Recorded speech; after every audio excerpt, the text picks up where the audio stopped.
Welcome back to the Aviation RC Noob Podcast. You found us. My name is Joe. And I'm Matt. We're here to be with you along your journey and to share our experiences in RC aviation. If you have any questions, thoughts, or want to share a flight story, hit us up at aviationrcnoob@gmail.com. Now, buckle in. Let's take off. All right, you've made it. It's episode 45, where we're going to talk about phantoms and LEDs. So, welcome back. We're going to be talking, Joe and I are going to be talking about a surprise aircraft. I don't know, but a surprise aircraft. But we're going to be talking about the things we've done in the hobby in the last couple weeks. A little bit of history and probably traditionally more modern aircraft. We've been doing a lot from World War I and World War II, so we're going to bring it up a little bit from there. And then we're going to be talking about Joe's work with his Phantom a bit.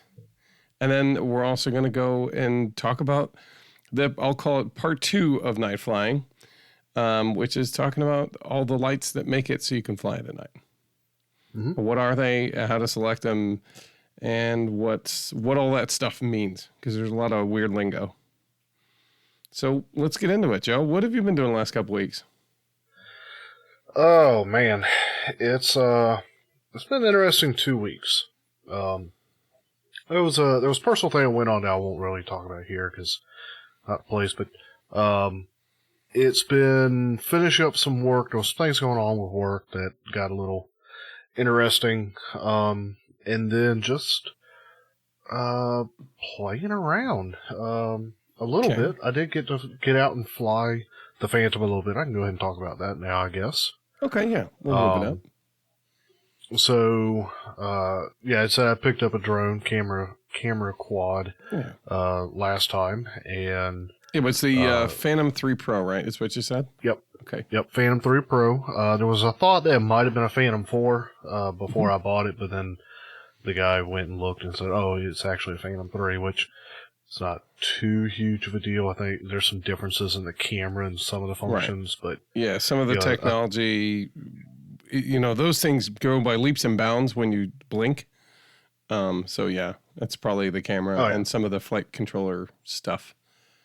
But yeah. Well, yeah, I mean, considering the price that I got it at, 3, I'm happy, Right. And I'm not near exploiting everything it's capable of, which I've only had it for a short time. If you can exploit everything it can do in 2 weeks, I'd either be really impressed with you or incredibly disappointed in that drone. I'm going to call it a quadcopter, although it's far more of a drone to me than a quadcopter, but I'd rather call it a quadcopter. Yeah, and I'm still looking to call it a quad. Yeah. Because by definition, it is. A quad is like what we're using. A drone has missiles. In my mind, that's the distinction. And living close enough to a base that has those and uses those, and they are drones, they are big mamma jammas, and yeah, that's what they are in my head. So Go ahead. No, you're good. So last episode went out on a Saturday, and actually that Saturday I went out to some property my cousin helps manage and take care of, and flew I'm going to call it a survey mission, but it's aerial mapping. Right, you were just testing it to see how it works, right? Sure. A test would have been, 5 acres. I went for the full Monty. Well, no, I mean, okay, so you had grabbed, when you first got it, you were talking about briefly that you were literally crunching the data as we were recording the episode last time. Yeah. Where you took some sample data from somebody else and said, okay. Oh, wait. Yeah. Right. That's so right. this time it's like, okay, well, we know theoretically this works. So if I can do it, I'm just going to fly a battery. So how far did a battery even get you? So I'll set up what it's doing. Okay. And basically, I send the drone up, I point the camera straight down and fly it. And I may have called it a drone. My bad. But I send it up. I point the camera straight down. I fly it, and I take pictures of it looking straight down. Okay. And then all those pictures are taken after the fact and pushed through some software that stitches it all together. It's basically looking at the overlaps in the pictures and using that, like you line up two pictures that have overlap and figure out where they overlap at and stitch them. So the software is automating all that. Okay, that is called photogrammetry. That is the art and science of extracting 3D information from photographs. That's been done by surveyors, especially when you're doing large swaths of land for a long time. Usually what they do is they have a couple cameras mounted on the bottom side of a plane, and they just fly a zone. And the differences between those two cameras, or each run would do what you're doing right now. To an extent. So what I'm actually doing with that, and I'll take a couple hundred pictures while it's up there, is called a orthomosaic. And is where all these pictures are stitched together into a 2D image. So it's just a big JPEG. Now, from there, it can also, as it's processing that, do things like a 3D model. So then that gets into what you were talking about, where it can extrapolate a 3D render from it. Right. Well, now, when you're doing a surface model for surveying, that's essentially what you're building. I mean, you're concentrating on the ground, but effectively you're building a 3D model of the ground. You are, but I mean, you can extrapolate a 3D from that. There's a lot of right, because however it figures, and you're right. So I guess if you think about it, as a civil engineer, when we need to find information about large swaths of land so that we could reshape it for a client, that's what we've traditionally used. When I started my career, that's what we were using. We would get literally a whole roll of pictures from somebody flying over top, and then they would ultimately take that and use that to create what you're talking about. And they would do it the hard way. Oh yeah. Well, I mean, and it's come a long way since then. So, well, you have pulled the civil engineer tag on me, so I'm gonna. Well, no, I'm just saying that's the history. I'll call it that's the history of it. And so that's very expensive and very limiting as far as its ability, but it covered lots of ground. That was great. So it had a limited application. This, however, allows it to be much more tighter in scope and lower in cost. Right, because you're getting more accurate data because we can fly lower, and through the software you run, and I'll talk about that in a second. But you fly very straight lines. Right. And they're predicted paths that are evenly spaced. So yes, from that perspective, say one pass, because say I'm doing a 10-acre plot and I fly down, I'm going to have it go over to the side a bit and then come back, and we'll fly this grid. Now I'm not doing what's called the cross hatches or the cross flights. I'm just doing a once pass, and from there you're getting something of your. Say again. I was going to say it looks like a big snake, right? Like where you go down and across and down and across and down and across. Right. Go ahead. And so from there, because you have overlap side to side of the picture and forward to back of the picture, you get you do wind up with that binocular effect, that stereo vision of each location on the area that you're surveying. So from there, that same thing, you can extrapolate 3 dimensions from it. I would not want to be the guy that had to figure out how to do that. Right? Yeah. But it'll do it. And so from that, I can render 3D models of a location. I can, you gotta, vegetation and tree cover gets in the way of some of it, but you can rough estimate an elevation map, so you can get an elevation map output on it and kind of see the highs and the lows. Now, if it's an open field and there's nothing, you can get, nice idea what the ground's doing, but there's a lot of tree cover. You're seeing what the treetops are doing, really. Gotcha. Yep.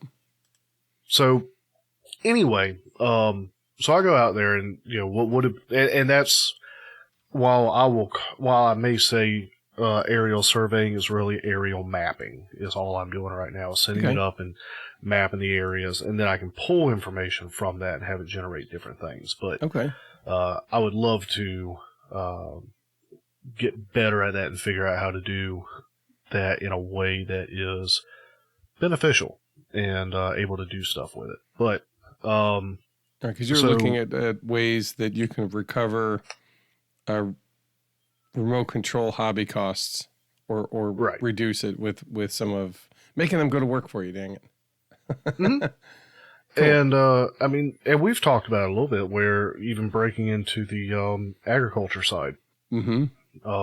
Being able to get that, or the mosaic map can give you a visual of your fields. But while I can do it with this camera, near infrared would be nice to have in addition to the visible spectrum. Mm-hmm. But you can do some basic plant stress analysis with just RGB, measuring reflectance values coming off the plants. Oh, wow. Okay. And that's not even getting into like infrared where you got heat levels and all that stuff. That's just looking at. Yeah. So with the infrared, okay, let's talk about the RGB side of that for a second. Yeah, then please. We can bring in the near infrared. Yeah, go into that, please. Go ahead. So, and this is all as I understand it, but the RGB areas that it's looking at, there's a couple layers of accuracy that you can take into this, but on a basic, what I've got, the software looks at the image and it's looking at each pixel, the green, the blue, and the red that the sensor detected for each pixel. And from that, it's looking at the ratio of green, blue, and red. A healthy plant, green, generally, is reflecting the greens and the blues that the sensor is going to detect. And then what it doesn't want to see is the red. You start getting some red in there, you're getting that brown. And so you want to see high values of green and blue, but low values of red. That says that the plant is absorbing the red, and that's why we don't see it, and so therefore it's photosynthesizing in a healthy way. When you start seeing more red in relation to the other two, then you're starting to have a plant that's not photosynthesizing at a peak value. And that's, I imagine, a bit plant by plant. I don't have that information. I'm trying to do a little research into that, but it's not, I don't imagine corn stalks, a healthy corn stalk, nice green, is going to reflect the same values that a soybean or a tobacco plant's going to reflect. I'm sure there's somebody's been working on an index that says, hey, this is what you should see, so to be able to compare against what you shouldn't, what institutes a problem. So good. And so then you get into adding in near infrared, NIR. And so what I should rewind. What you're looking at there is a comparison. There's a different equation that I forget what it is. I think the equation is called a Vari, V-A-R-I. That looks at those, and then it's a different equation from when you get the near infrared, which will be called a NDIR, NDIR, I think, that takes into account the near infrared spectrum. And that Vary, by the way, stands for visible atmospherically resistant index. There you go. And NDIR is normalized difference IR something. But it's taking into account, when it takes every picture, included in the RGB values is the near infrared value.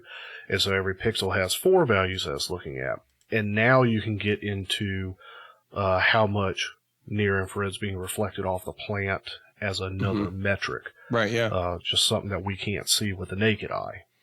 Yeah, and it indicates problems way ahead of when they actually show up in the plant, right? Right. It indicates stress within the plant. Right, but what I'm saying is, for farmers just sort of walking down their plants, it's hard to catch what's going on just by looking at it. Some of those effects that you were seeing are harder to pick up just with walking past it.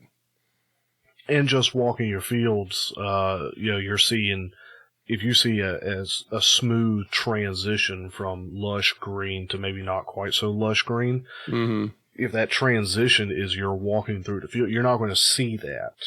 It's going to be harder to detect, but when you get to see the overall, yep, cool. Or even get an analysis wavelength by wavelength that you can't really get with a naked eye. So there's taking into account the near infrared side of it, and then the layer beyond that would be for both RGB and the RGB with near infrared is a light sensor on top of the quad or craft drone, because they've got these SUAS, very expensive according things. to the FAA.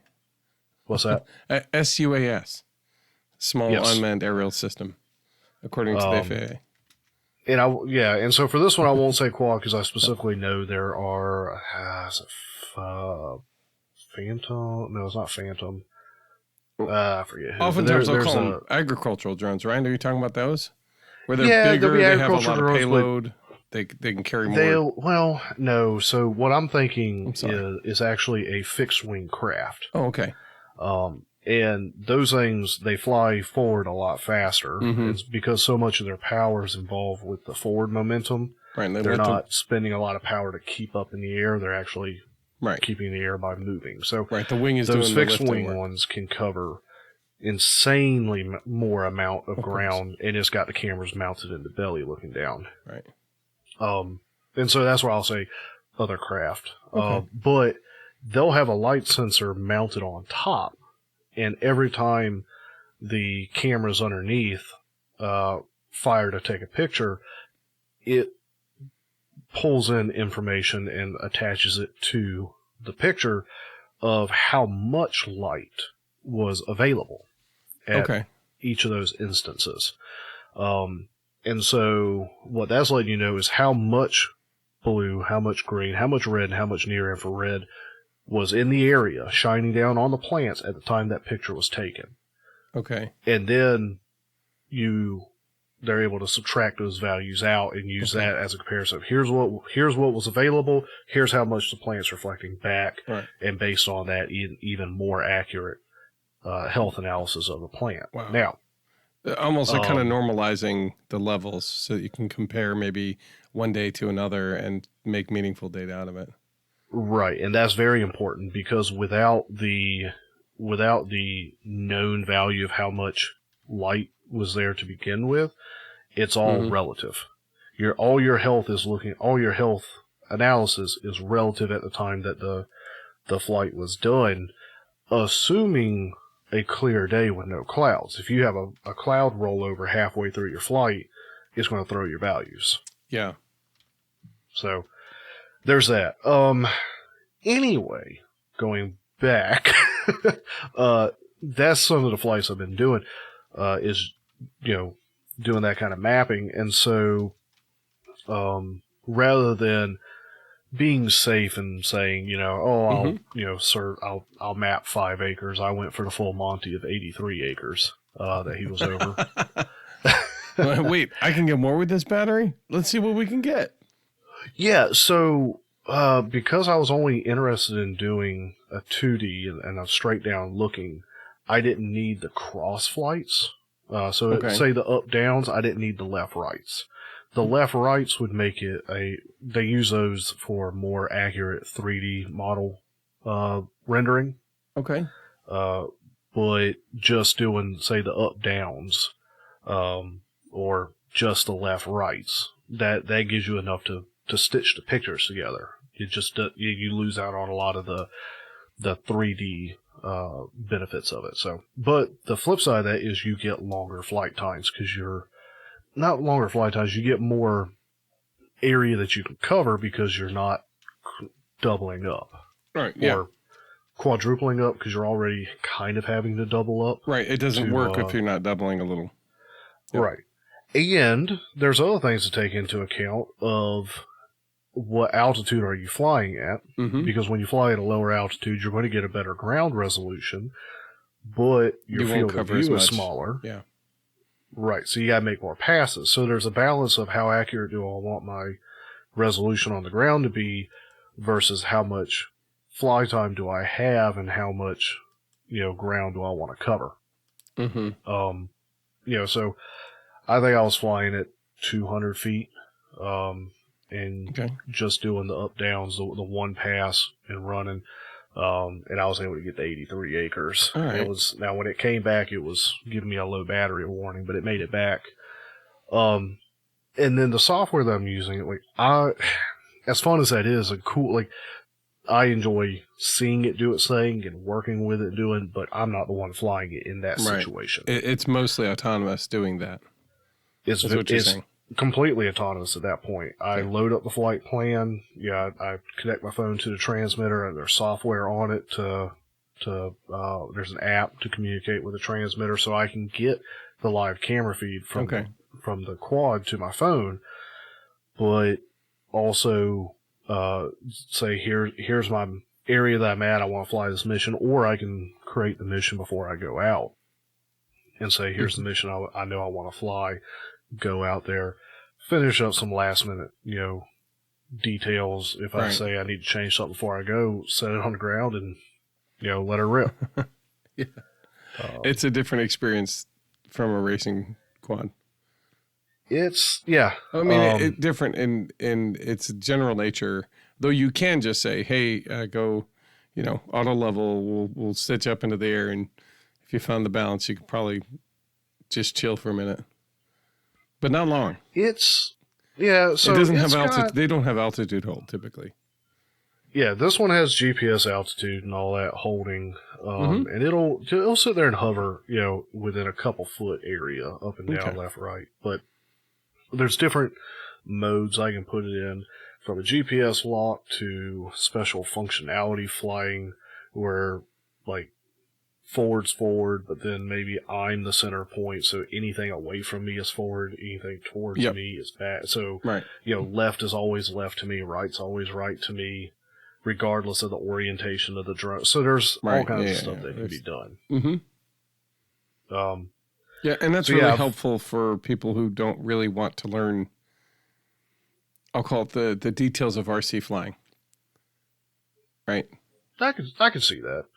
Where you're like, I don't want to know. Look, I want to go that way, so I'm going to press the thing that way, and it goes that way because I put it in the right mode. And that's all I want to know, and I want to know that when I've pushed it too far, it'll come back. I don't want it to fall out of the sky.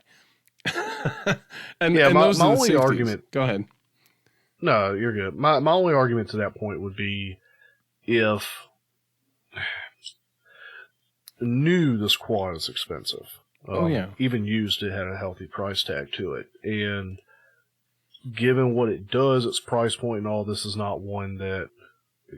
This is one I think you should learn to fly regardless.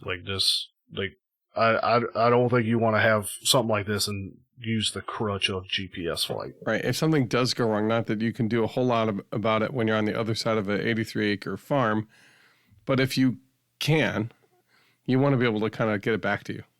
If it's possible. And if you don't know how to fly at all, you are definitely hosed. Oh, yeah. That's the end of that one. Prime example. I was doing a flight out at some property my neighbor has, and I set the drone down and didn't pay. I was kind of aware of what was above me, but I was kind of hoping I could give some left or right input on the stick when it went up. And turns out I could not. And I was set up almost directly under a power line. But it missed it on the way up. And then it flew its mission autonomously, and then it came back. Right. And the whole time I'm thinking, how am I going to, what am I going to do if this thing tries to set down on the power line? Because its return to home is only so accurate. And so it was coming in. It looked like it was going to try to sit down right on the power line.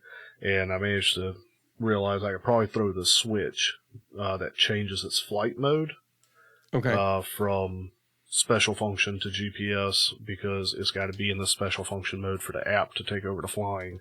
I flipped it. I had full control, and then from there was able to bring it down. So you're right. It's still important to know how to fly these things. Yeah, it's just not as critical to initial success in that craft as opposed to some of the other quadcopters.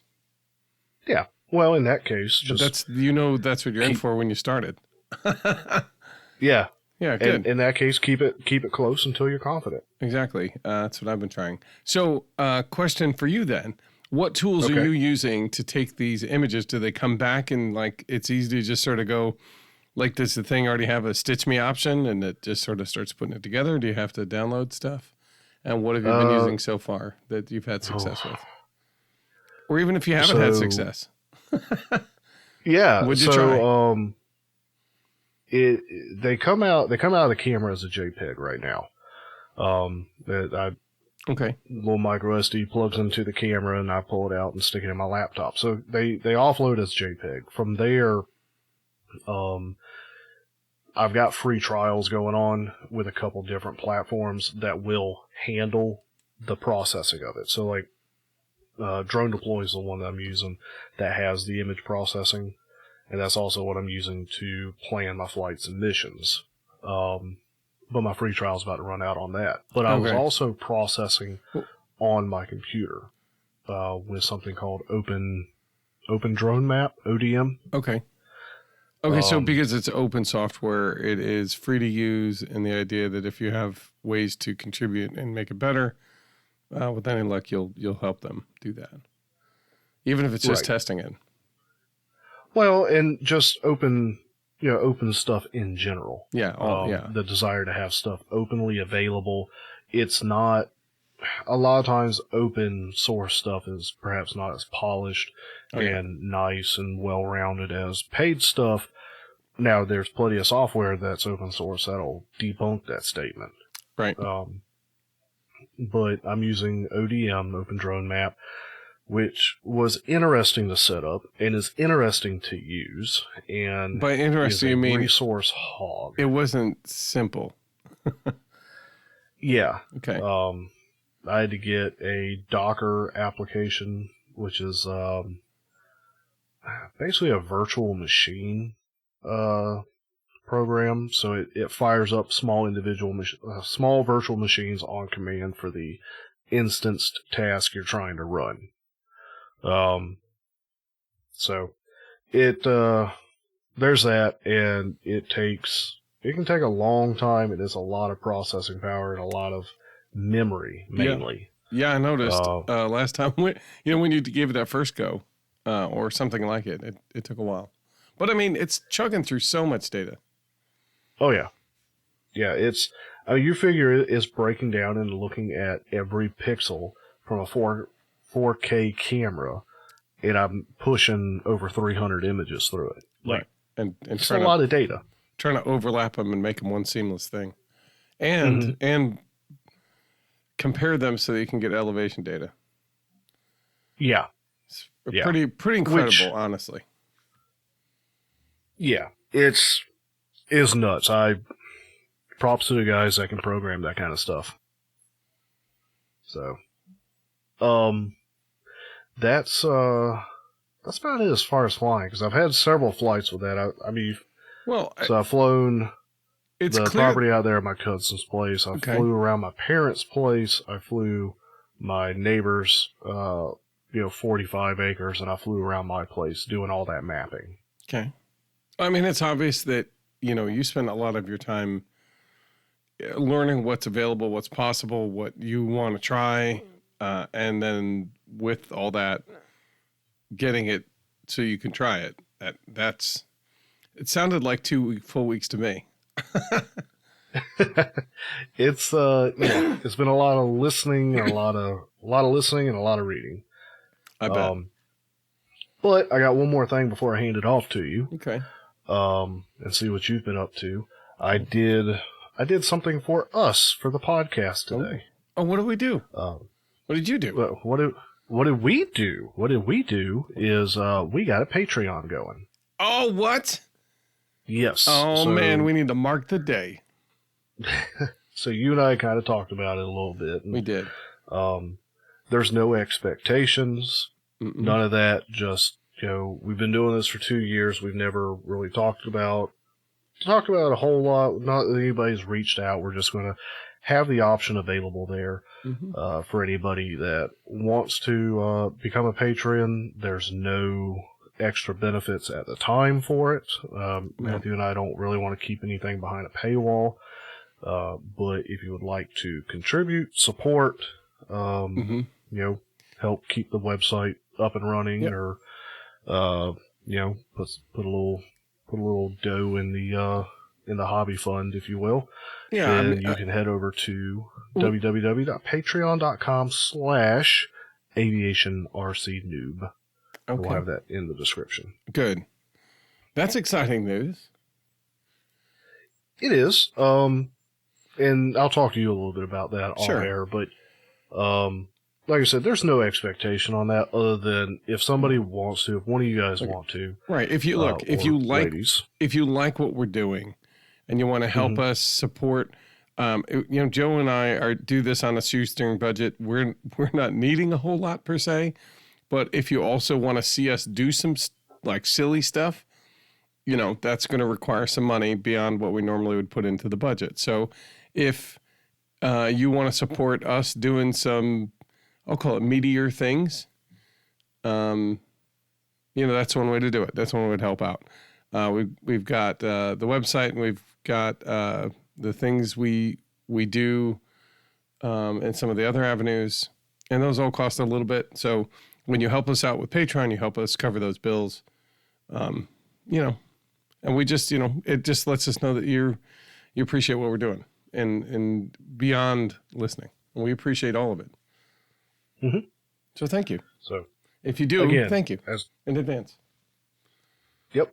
And again, as a final iteration, there's no expectations on any of this. We just want to put the opportunity out there. Awesome. If anybody wants to support. Right. Oh, and that also goes into, we have listener mugs. We do. Part of what this all stemmed from, we looked a little bit into details of how much mess is doing things like selling mugs and starting a Patreon to help cover some of the expenses for the podcast. Like how much of a mess is that going to be tax wise and for the government and all that junk. And we looked at it and discussed it a little bit, and we decided that it wouldn't be as bad as we were worried about. So. So yeah, we're going to have some mugs right now. I'll figure out some things. So be on the lookout in the next podcast for details on that. Yeah. Cause we're still sitting on a few. Yep. We've got about a half a box. A few. It's about 10, 12 of them. And it's basically listener mugs. It says, I listened to hours of this podcast and all I could get was this stupid mug. Mm-hmm. And stupid. And for those who don't know, every guest we've had on the show has been given a guest mug. Mm-hmm. It says, I spent hours on this podcast and all I got was mugged. Yep. So that's just something we like to do for those that we have on the show, is to send them a nice mug so they get to remember those times. Yep. And so that's another way that if you help out with Patreon, we can help continue to do that for guests in the future. Because I know everyone that we've sent them to seems to really enjoy. At worst, get a kick out of it. At best, they genuinely are excited to have it. So we're always excited to kind of share the love, I guess. So well, good. All right. Well, let me talk about what I'm doing. Right. I think is that where we're at? Go ahead. Yeah, I was about to say enough on that kick. That's so exciting. That's exciting news. All right. Cool. What I did in the last couple of weeks was, it was Buildruary, and so it was build all day long. We also had a Discord server. We did a build night, Yeah, my camera's been a mess, so I mostly had it off, which sucks. But we had a lot of people kind of sharing what they were doing and talking, and it was a really good one last time. So I did that as part of that. I did the STEM night, so I cut out 18 planes, 18 chuck gliders. Looks kind of like a tiny trainer, but like a hair smaller. And I built one to continue, with the demonstration. So technically, I guess I did get one plane built for Buildroy more than I thought I would. But I usually don't count that. I built the Easy Dusty crop hopper. It's basically using the Easy system, where it's that freighter, where it's like the two kind of rotating motors and the stabilizer. And that's literally all it is. So, more gas makes it go up, less it brings it down, and then it can go left or right with a differential. Real quick, in a nutshell, what is the Easy system? Well, I just described it. It's two 820 motors with like little 2-inch props that are contra rotating, so they both go different opposite directions, and they plug into a little flight board that's like 2 by 1.5, and it's got a stabilization system in it, and it plugs into like this Eachine freighter. Flite Test bought it and did upgrades, which it did need, but it's basically like a little Globemaster, I think. Okay. It's like as big as a keyboard maybe, so it's like pretty tiny. But it flies on a 150 milliamp battery that comes supplied. It has a little crappy transmitter that doesn't get you much, but actually, it gets you out at least a football field, because my girlfriend had it go one direction, the wind kind of took it, and she was controlling it for a long way. So it was about 500 feet, I think. So I was quite impressed with that. But the Flite Test ones upgraded the transmitter so that it would go further. I wouldn't say it's a better quality, but it definitely has more power, and it can actually hold the connection better. So that's good. That's one of the reasons and it also, their system is the same one. You can also hook your T16, your OpenTX transmitters, and they're 4-in-1. There's one of the protocols in there can actually hook up to that flight board. Oh, nice. So you don't have to use a little cruddy transmitter. You can actually use your full-size one and have it be just one of the things you get to link up to and send it in the air. So right. Anyway, so little 820 brushed motors with tiny little things, and I think the all up weight was 65 grams typically. Okay. For the plane that it came with. And so what they did is they kind of took out the guts, and what they've done is they said, hey, we can take, a quarter of a sheet of foam board and make a whole bunch of planes that are cheap, quick. You put this little system on it, it's stabilized, it's easy for kids to get into it. It doesn't take long. You can do a lot of experiments with it. And it's a great way for kids to get their minds working and get them started in aviation.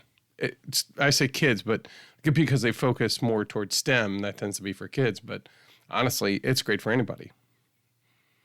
So anyway, Eachine has taken that system and put in a bunch of different types of planes. They got a Cirrus plane, they got a 747, they got the Globemaster, and I think they've got a couple other ones. So a little Cessna.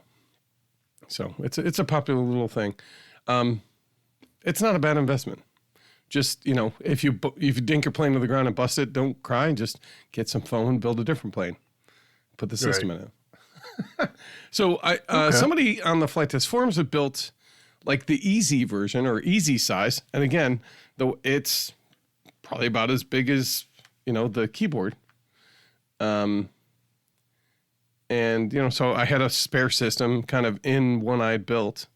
And it didn't quite work so well, so I wasn't excited to get to it. Like, well, let me just use that. I'll pull that out and I'll put it in there. And they made a skin, so it looks like Dusty. And so I flew it around a day. It flew great, actually. Yeah. I also worked on the Marabou. I've been trying to kind of finish that up, and I had pulled my back, and sleeping has been on and off for a while. And so this whole last week, I've been awful tired. So by the time kids went to bed, it was time for sleep. But I've been working on getting my night flying Marabou ready. So I've been kind of figuring out what LEDs I had, how I wanted to lay them out in the thing, how I'm going to, pull them through all the stringers, and how am I going to mount these things to the plane? How am I going to wire it up? And how far do I want to go? So, and put in a servo, some connectors. So I'm pretty close to the point where I'm going to button this up. And that's by buttoning it up, I'm going to take those, what are those things? Vegetable bags that you get from the store. You cut the one end open, and it's just this really thin plastic. Right. Like a 0.2 millimeter kind of plastic. It's like crazy thin. And I'm going to, I'm going to spray mount it to the formers and do a very light shrink wrap. Very light. What, does it shrink when heated? It's plastic. They all do. I mean, some do it better. Like cellophane. You're right. Cellophane does it really well. Like certain ones, saran wrap, cellophane, that kind of stuff. They're known for doing it. They have a certain capacity to do it without melting. This bag, I'm guessing, will shrink about 3 seconds and then melt. So it's got to be real careful. Ultimately, this is. I can't show Joe, but basically I took the cellophane from the wrapping section of the Dollar Tree, and I spray mounted it on top of a 3D printed frame and used an iron and ironed that taut. And it's the same idea. I have a feeling it'll be a tighter window because the plastic's so thin. Anyway, so I did that, or I'm about to do that. And I figured if it doesn't work, I'll pull it off and I'll use traditional covering methods like I can't think of the name of the Monocoat and other name brands like that. There's about 6 or 7 of them, So I've got that. I wanted to use it on the balsa, so I didn't want to use it all up on the foam board one. Right. But I don't mind. If I have to do that to give it a try, I'll do that. But that's honestly, it's sadly, but that's all I've been doing. That was it. I thought I'd be a heck of a lot more active, and as I'm well aware and very familiar with in Builduary, life gets in the way by about midway. Midway through the month, everything gets in the way, and this was no exception this month. But that's okay. It's all right, bud. Had some fun. This will be my time that I'm real busy, and you get to take a break. Yeah, it's exciting. Yeah, but I'm still going to finish up those ones that I wanted to build and decided to punt to things like the easy build or the walk behind glider and that kind of stuff.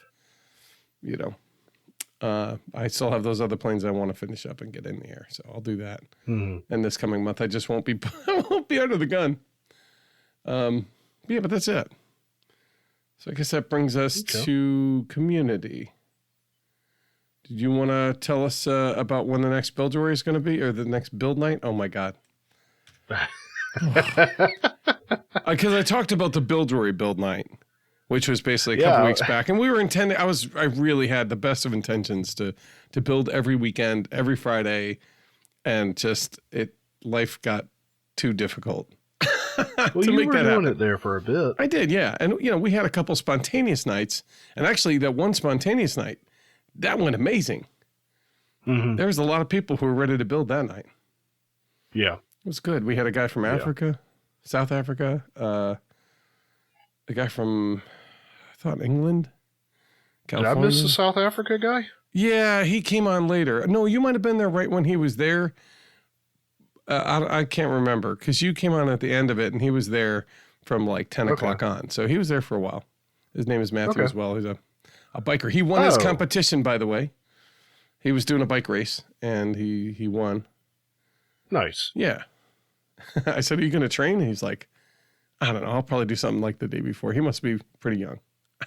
If it's me, like, you got to give me months. I need some time.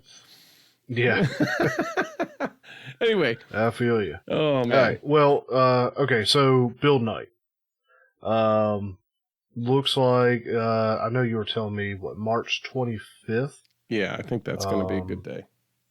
Yeah, I'm looking on the calendar. That is a Friday night. So, current plan, March 25th, Friday night, what, 8 to 11 Eastern time? Yep.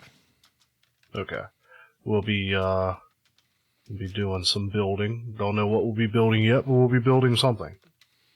Yeah, we'll be building some. Hey, reach out if you would like us to have one of these be like, hey, we're going to build this thing together. I don't know, Bloody Wonder, for example. That's an simple, generally easy to put together plan. It's easy to print out. That kind of deal. I'm using that because Spawn's, who routinely shows up and hangs out with us, he's always pulling, hey, check this out. and everybody's like, oh, the Bloody One, I love that one. I want to build that one. I want to build that one. So, and I think both of us looked at that and said, yeah, that'd be a good one to build. Yeah. Good combat plane, that kind of thing. So, if that's something you want to do in the future or think we should try, reach out. Drop us a line. aviationrcnoob@gmail.com, and it'll reach both of us. And let us know if that's what you'd like to do. And with that, suggest a plane, although we may just pick one anyway. One that we both want to build, and hopefully you'll want to join us. So, anyway, good. And so, then 25th. the Hangar RC's build-off challenge, the first one, sponsored by us, the Hangar RC and RC After Hours podcast. The originally was had a due date of February 14th. So I think we were trying to reach out to Sam before while we were getting ready to record, and we didn't hear anything until just after we finished recording. But they, that council has extended the completion date until March 15th, the submission deadline. So, so you've got a couple more weeks. Yeah, as of the time of this recording, 10 days? Weeks. No. Yeah, we got 10 15. days. It'll release on the 5th. Well, I said as of time of this recording. Okay. But you're right. From the time this goes live, you'll have 10 days. So if you were working on one and you're like, oh, man, I wish I had another week. Guess what? You do. You got one. Go finish it up. Make you had a submission. whole month. You just didn't know it. Yeah, exactly. I saw that some of the people who were putting in their best efforts, they were really close by Valentine's Day. And I'm not sure if I tried to post information where I saw people working on it, that it had been extended, because I don't know how well publicized it was, but I know we did it on our server, and I went on the Flite Test group and let them know. Just, because there's some really cool builds that people were working on. So I'm excited to see what comes of this. Yeah, and I hadn't seen a whole lot from our guys since the 14th. I know sort of our server in that area has gone a bit quiet. Right. Well, I think Richard's still working on his. Tony finished his. His, and you are really close. I'm going to push you to fix up the spar, and then I'll help you work on plans if you need it. And then I'll get back. Now the build joy is almost over. I'll probably get back to the ones I was working on before. Okay.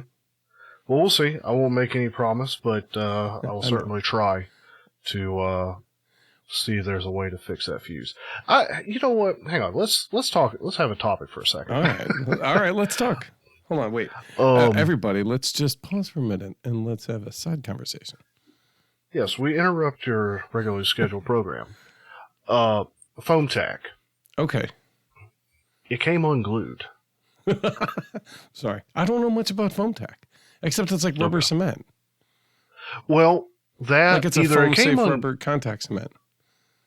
Yeah, either it came unglued or my foam board was delaminating.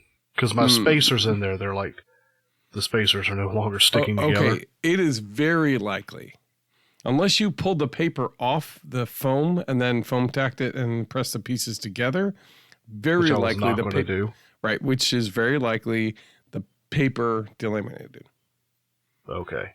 Almost, I can guarantee, and because I've noticed the last couple I'll call it batches, last handful of months.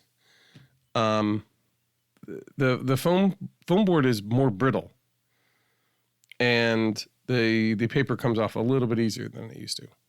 Well, this is still beginning of pandemic foam board. I don't know. I don't think it matters. I'm talking about like in the last year. Okay. Even though you may got it then, I don't know.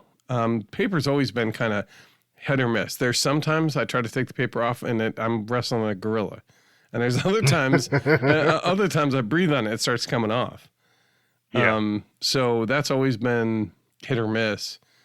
And if yours was a miss, well then, tough. Usually the best bet is to just kind of take some hot glue over top and just smear it across the top and try to keep the paper. But I mean, if the paper got stressed from the foam, it doesn't take much for it to come off. Well, I mean, the other side of that is when I glued it, so I took all these spacers. Right, they're not your main structural component, though. They're a secondary piece. But I also didn't want them coming delaminated. No, of course not. Yeah. But I took them and I put the foam tack on them, I stacked them up, and then I put a board across them and then put something of medium weight on top of that just to press that foam flat. Mm-hmm. And I didn't want, ripply gaps in between them because I was kind of working in confined measurements. So I got you. I don't know if that contributed to it or because there was no C-folding of those spacers, and so they were just raw end square cuts. Right. If you'd C-cut, it probably would have made it better, stronger for sure, at least on the one side. And then if you're doing an accordion kind of fold, that would be alternating on the sides and keep the sides, as it tried to stress, it would hold itself together with the paper, right? As opposed to it just buckles and the laminations come off. And for those who may not know the cuts, because I know we got a couple guys that don't mess with foam at all, what we're referencing, the A and B folds is basically which direction of the 90 degrees goes over the top of the other. A C will be a larger gap cut out so that the two pieces of foam can 180 and face each other, and the paper stays intact around the outer edge. And honestly, the builds are almost identical to how you build with Depron. The only difference is that there's an exterior substrate that starts on it, and you're basically trying to make these cuts so that it stays on it as you build. And use that. Also for our balsa guys. That too, yeah. The same idea, I guess. If you were to basically put the monocoat on your stuff before you put it together, it'd be kind of that's not entirely accurate though. But anyway, yeah, it's you're folding it over and then that paper continuously goes around the outside edge. That's all. Yeah, I may have to reconsider that for I don't know, future design of it. Yeah, it'd probably be worthwhile. Yeah. It's funny because I've watched you build it, but I don't know all the details. I just heard you talk about it, and I'm imagining it in my head. And I think I know where we're at. And we had a couple of times we were supposed to be able to get together, and just it didn't work out. So yeah, I don't know. Maybe when you come down this weekend, bring the fuse or something. I might. We'll see. Because I know that's not terribly big. No, it's not. Just I know your wife. What else we're packing? Okay. Oh, that's right. Yeah. Anyway, all right. Well, we'll see. I'm looking forward to seeing you. We're doing D&D this weekend, so I'm looking forward to seeing everybody again. All right. Good. All right. Okay. So let's welcome back to the podcast. Right. Oh, all right. Commercial break's over. Back to it. Virtual break is over. Okay. Well, so then I guess that brings us, we're pretty much done with all the community stuff. Do you have anything else, Joe? I'm trying to think. I don't think I have anything right this second, other than, feel free to write in and give us topics to talk about. Ask us questions, because, anything. Matt's been pretty good about keeping topics coming, but I'm sure he's going to run dry at some point. I've got a general direction for this year and a series of topics and potential guests. as we delve into this is the new part where we start going down our new avenues. One of them being sailplanes, balsa, and quadcopters. So you'll be seeing a lot more of that. But we love airplanes, so we'll be flying those too. I guess it is timely that I picked up the quad when I did. It is. I didn't even think about it. No, you didn't. That's okay. I was like, nice. This is going to work out great. Yep. I'll do the quad thing. You do the balsa thing for a bit. Well, that's the other thing is I've been doing the freestyle stuff. I'll call it freestyle, but basically I've been pulling that little quad. That's the freestyle quad and starting to fly that and get a little bit more familiar with being able to run it around a yard and do some flips and rolls and get better with some of that kind of stuff and look at, because that's something I've been wanting to do for a while. And I feel like I finally have a couple quads I can reliably just go and take it to lunch. So I'm excited for that. And so that's going to be the other half of it, right?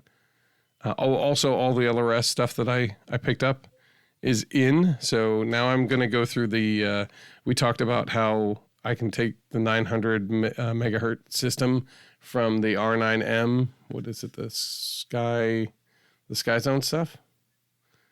Yeah, no, FR Sky. Sorry, the Free Sky R9M module, and then change that over to be Express LRS transmitter module. So I'm going to do that because I have a couple of receiver units.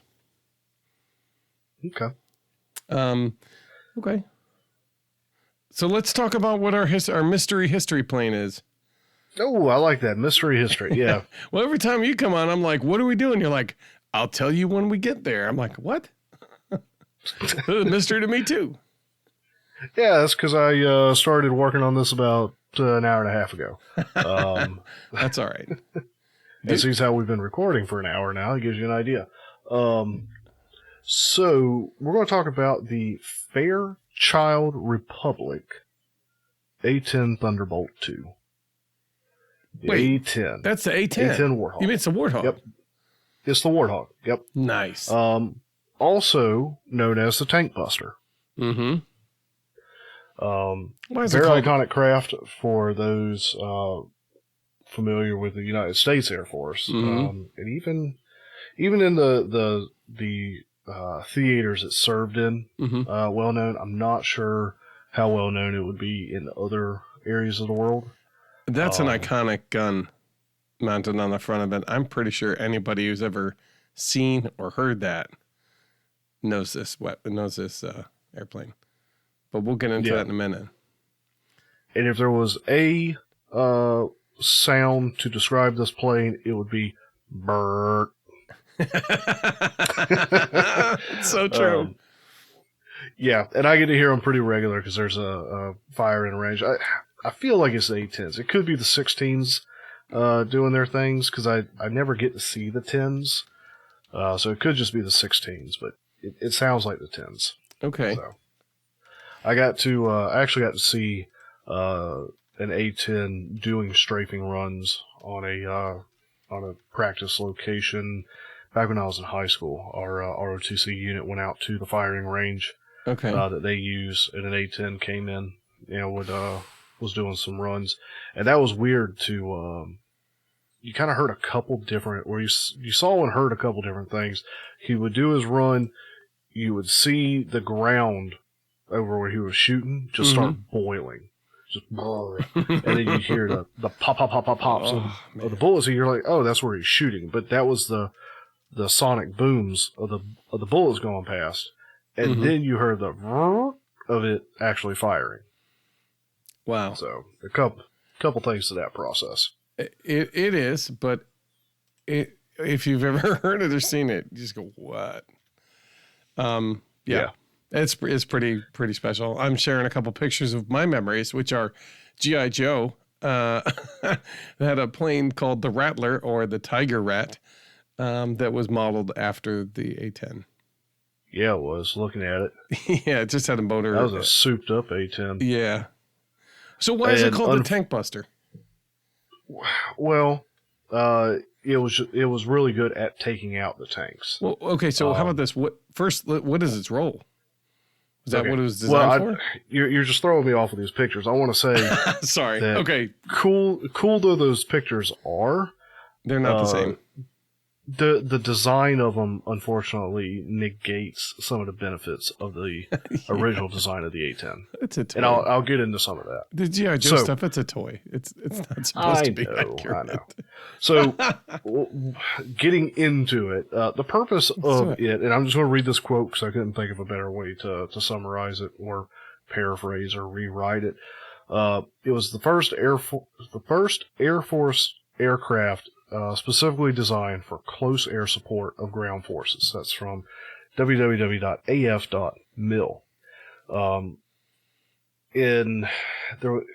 I was surprised at how hard it is to find written information on the A10, at least in the quick bit that I was looking for. So I've got plenty of information, but some things I want to talk about is me pulling from my memory of what I remember knowing about it. So, yes, the Warthog, the A10, it was brought about because of a need after World War II for going into the Cold War for being able to handle ground targets.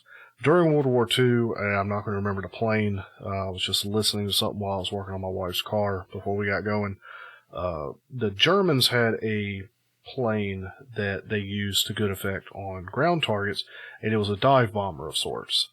I cannot for the life of me remember, but I think we even talked about it, and that plane was hauling it like 400 miles an hour by the time it came to the ground. That could have been the one. The one that they were talking about in the video I was listening to, they strapped an air siren to it, I think. Yeah, to make it more terrifying. Yeah, like listening to it, I was like, man, I can't imagine being out on the field and hearing that coming at me. Yeah. Yeah, I think that plane in certain theaters, there were more of those planes went down due to impacting the ground than it did actually getting shot down by AA aircraft. It's just, they just misjudged when they had to pull up, I guess. Well, anyway, go ahead. They didn't feel it. No, anyway, let's get back to the A10. Sorry. So, and we'll kind of get into a lot of it. So at the time, as I understand, like Russia had like ground superiority in the armored vehicle department. A lot of tanks, a lot of armored tanks, tough to penetrate, especially with ground stuff. If you hit them with artillery, but you're trying. And so the Air Force wanted a craft that could provide support to the ground troops, handle firing on tanks, destroyed armored vehicles, get in and basically get dirty, get in and make it out. Low and slow. Right.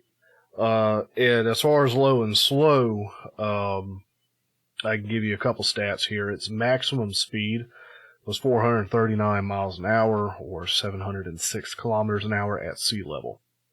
Its cruise... Sorry, go ahead. It booked. It was moving. It could. Its cruise speed was 340 mile an hour or 560 kilometers an hour, and its stall speed was 138 miles an hour, 220 kilometers per hour. So it could really slow down and fly slow to do what it needed to do. And it had real great roll authority, so it could roll, it could bank. Because it flew slowly, like it could really slow down, it had very tight turn radiuses where the more traditional fighter craft that flew faster couldn't come around near as fast as this plane could, and still can. And I say still can because they're still in use. They entered the service in 1976. They were in production from 1972 to 1984. So these airplanes, depending on when they were made, are hitting that 50-year-old mark at this point. Right. And with the last ones being produced in 1984, they're not produced anymore. Now, are they still producing parts? I'm not sure. Or are they just salvaging off of each other? Mm-hmm. But there's no new ones rolling out. If you see an A10, it's at least 40 years old. It's at least an 45 antique. years old. Yeah. And looks like, as far as I saw, there was only 716 of them built. Yeah, not that many. Surprising, yeah, for how iconic they were. But not many of them really went down. Like, there have been ones that went down. But they had a very high success rate, and they were designed to not be taken down, at least not easily. Okay. And I'll talk about that a little more further on. Get into some details about it. It was a one-man crew, so just the pilot.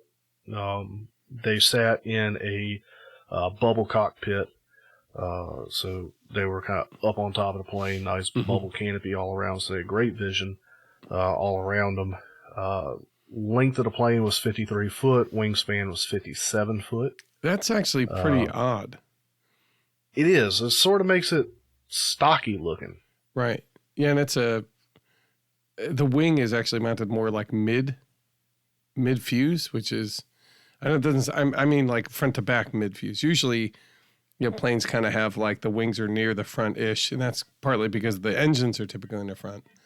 And usually the length of a plane is about 2/3 the wingspan. Yeah. And it's looking at the three view, the wings are pretty much center of front back. Mm-hmm. So it's weird looking in that way. But there's a couple things that go into that. Your engines were back mounted, but your gun was front mounted, which a lot were, but we'll talk about this is a big old gun. So it's not a gun. Between all the weight of the cockpit and its armor and the gun and its ammo front mounted, and then the motors in the back, it all obviously balanced out because it flew. Mm-hmm. And it was 15 foot high. Okay. Empty weight was 25,000 pounds. A bit more than 11,000 kilograms. Mm-hmm. Its gross weight, which I think was fueled up, was no, that's not quite right because it could hold a lot of fuel. Anyway, gross weight was 30,000 pounds, almost 14,000 kilograms. Its maximum takeoff weight, I've seen two numbers. One was 50,000 pounds and one was 51,000 pounds. Yeah. Either way, it can hold a good bit of stuff. Yeah, that's a significant payload. And if you look at the wings on this, there's nothing but hard mounts from almost wingtip to wingtip is what it looks like. I'm exaggerating a little bit because it doesn't go to the wingtips, but there are hard mount points on this thing. I think there's 5 on each wing. That's a lot. Close. Okay. Tell me more. We can talk about that. Tell me more. Yeah, we'll talk about hard points in a minute. Okay. So power plant, it's got the two General Electric TF, that's Tango Fox 34-GE Golf Echo -100A. That might have been a 10A that I carried too many zeros on. Anyway, They were turbofans. So these aren't the jet engines that we would normally think of. They're a little different. And each of these were producing a little over 9,000 pounds of thrust, or 40.32 kilonewtons of thrust each. So you're looking at like empty weight. It's almost a 1-to-1, but it's thrust to weight is it? So it's a 1-to-2 or 1-to-2.5. Yeah, its thrust to weight ratio, I guess, assuming fully loaded, was 0.36. Yeah. Okay. So that's not typical. I don't think. What is it normally higher? Well, yeah. Well, no, it's closer to like a 1.5 to 1. Like you have like I guess your weight is 1.5 times your thrust on like a normal plane, full size. Maybe I have that wrong. Maybe I have that wrong. But either way, it just seems low, which I don't know. It just means that thing has a lot of lifting surface. It does. So the wings generate a lot of lift, a mixture of their shape, their slight, do they call it over-cambered? Anyway, there's things going on with the wing that cause it to generate a lot of lift. It's probably undercambered where there's like a hollow underneath. Yeah, but I thought they were saying over-cambered, so okay. I don't know. All right, keep going. That's me pulling from something I heard in the video that I was watching. Okay. Let's see. We talked about its max cruise and stall speeds. Its combat range was.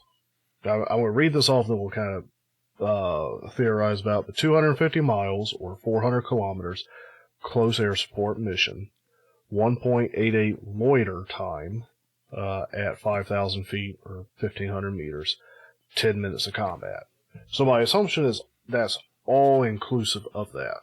That it had 250 mile range to fly out, come back, hang out at the combat site for almost 2 hours, and have 10 minutes of combat, all on one fueling.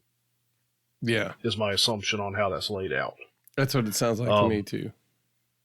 And that loiter time, that was important because they wanted the planes to be able to be in the area to provide support, and so the longer you could be in a loiter position, just hanging out, the longer they could have you on hand if they needed you.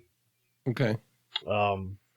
Service ceiling is 45,000 feet or 13,700 meters, and rate of climb was 6,000 feet a minute or 30 meters per second. The gun, it had one gun. It's a 30 millimeter GAU, that's Golf Alpha Uniform -8 Alpha Avenger rotary cannon with 1,174 rounds that it carried with it. Wow. I feel like that number's low. I don't know. I have nothing to judge against it. How many rounds? 1,174. Now I'm double checking the page. That's what it says. So unless there's a mistype. Yeah. I just felt like it would have carried more bullets. But let's talk about the bullets it's firing. 30 millimeter. If you look back on the Spitfire and things like that, they only had like 200 or 250 rounds. Yeah. They didn't just know carry a ton. I know the rate that this gun fired at. I know. It's like that's not a lot of fire time. How many rounds does it fire per minute? If I remember correctly, the early models had a mode switch where they could fire either 2,400 rounds a minute, or they could switch it in high gear and get 4,800 rounds a minute. Okay. And then later it was locked, I think, to 3,900 rounds a minute. Yeah, that's what this military site is indicating as well, the 3,900. So I wouldn't be surprised if they're like, okay, yeah, that's too much. and it was probably because it would overheat the barrels, and it would cause mechanical issues. Maybe. And I wish I had more details on the gun, because I've watched videos just on that, like on the gun and the things that had to go into consideration on when they put that gun on the plane. Like I really wish I could do this plane better justice, but you could also talk about this plane for hours. I know, right? Well, I mean, look, this is really for any RC builder who's interested in this plane to get interested, to go look and find out more information. Mm-hmm. So it's okay if we don't have all the details. Well, that 1,174 rounds was heavy regardless, because those are 30 millimeter shells. Yeah. The gun fired depleted uranium armor piercing shells. Oh my God. Well, it was a tank buster, right? So it had to bust through some serious armor. Yeah, it did. And, that's what we use depleted uranium for. So it got the job done. It's a hydraulically driven 7-barrel rotary cannon. So you got this big circle cannon hanging out the front, and it just spins up and bada. Hard points. Well, we can talk about that gun for a second longer. You were bringing it up before the show. Yeah, sorry about that. And Yeah. I do remember seeing it somewhere. Part of the reason for those two motors, I assume, was to be able to keep the plane in the air to recover quickly when they would fire, because that much force would actually slow the plane down when they were firing. Right, and if they're coming in low and slow near the stall speed, and then they go, brrr, and all of a sudden it goes way below the stall speed, now you got a problem. Mm-hmm. So yeah, you do. You have to be real careful when and how you fire that thing, because that's one of the things they were. A friend of mine said that he watched the testing and talked to people who did. They had to watch that they weren't going too slow. They had to go fast enough, because otherwise it would slow them too much, and it'd be a problem. Knock them right out of the air. Yeah. And like I said, there's so much information, if I remember it correctly, that went into the gun. Like the gun, I think, was all like armor plated around it, protected. Cause that's sort of like its main thing. Mm-hmm. Do some looking. I wish I could do it better, but it has 11 other hard points. 8 are under the wings, so 4 under each wing, and then 3 are under the fuse. For a capacity of 16,000 pounds, or 7,260 kilograms. And it could carry rockets, missiles, bombs, etc. Now, I think some of those hard points is where they would put in chaff and flare. That might have been actually, considering where the engines are, maybe not. Oftentimes they'll have chaff and flare. They'll have it as tubes that are underneath the plane or out on the sides, and they'll eject it backwards because you want it behind the plane. Mm-hmm.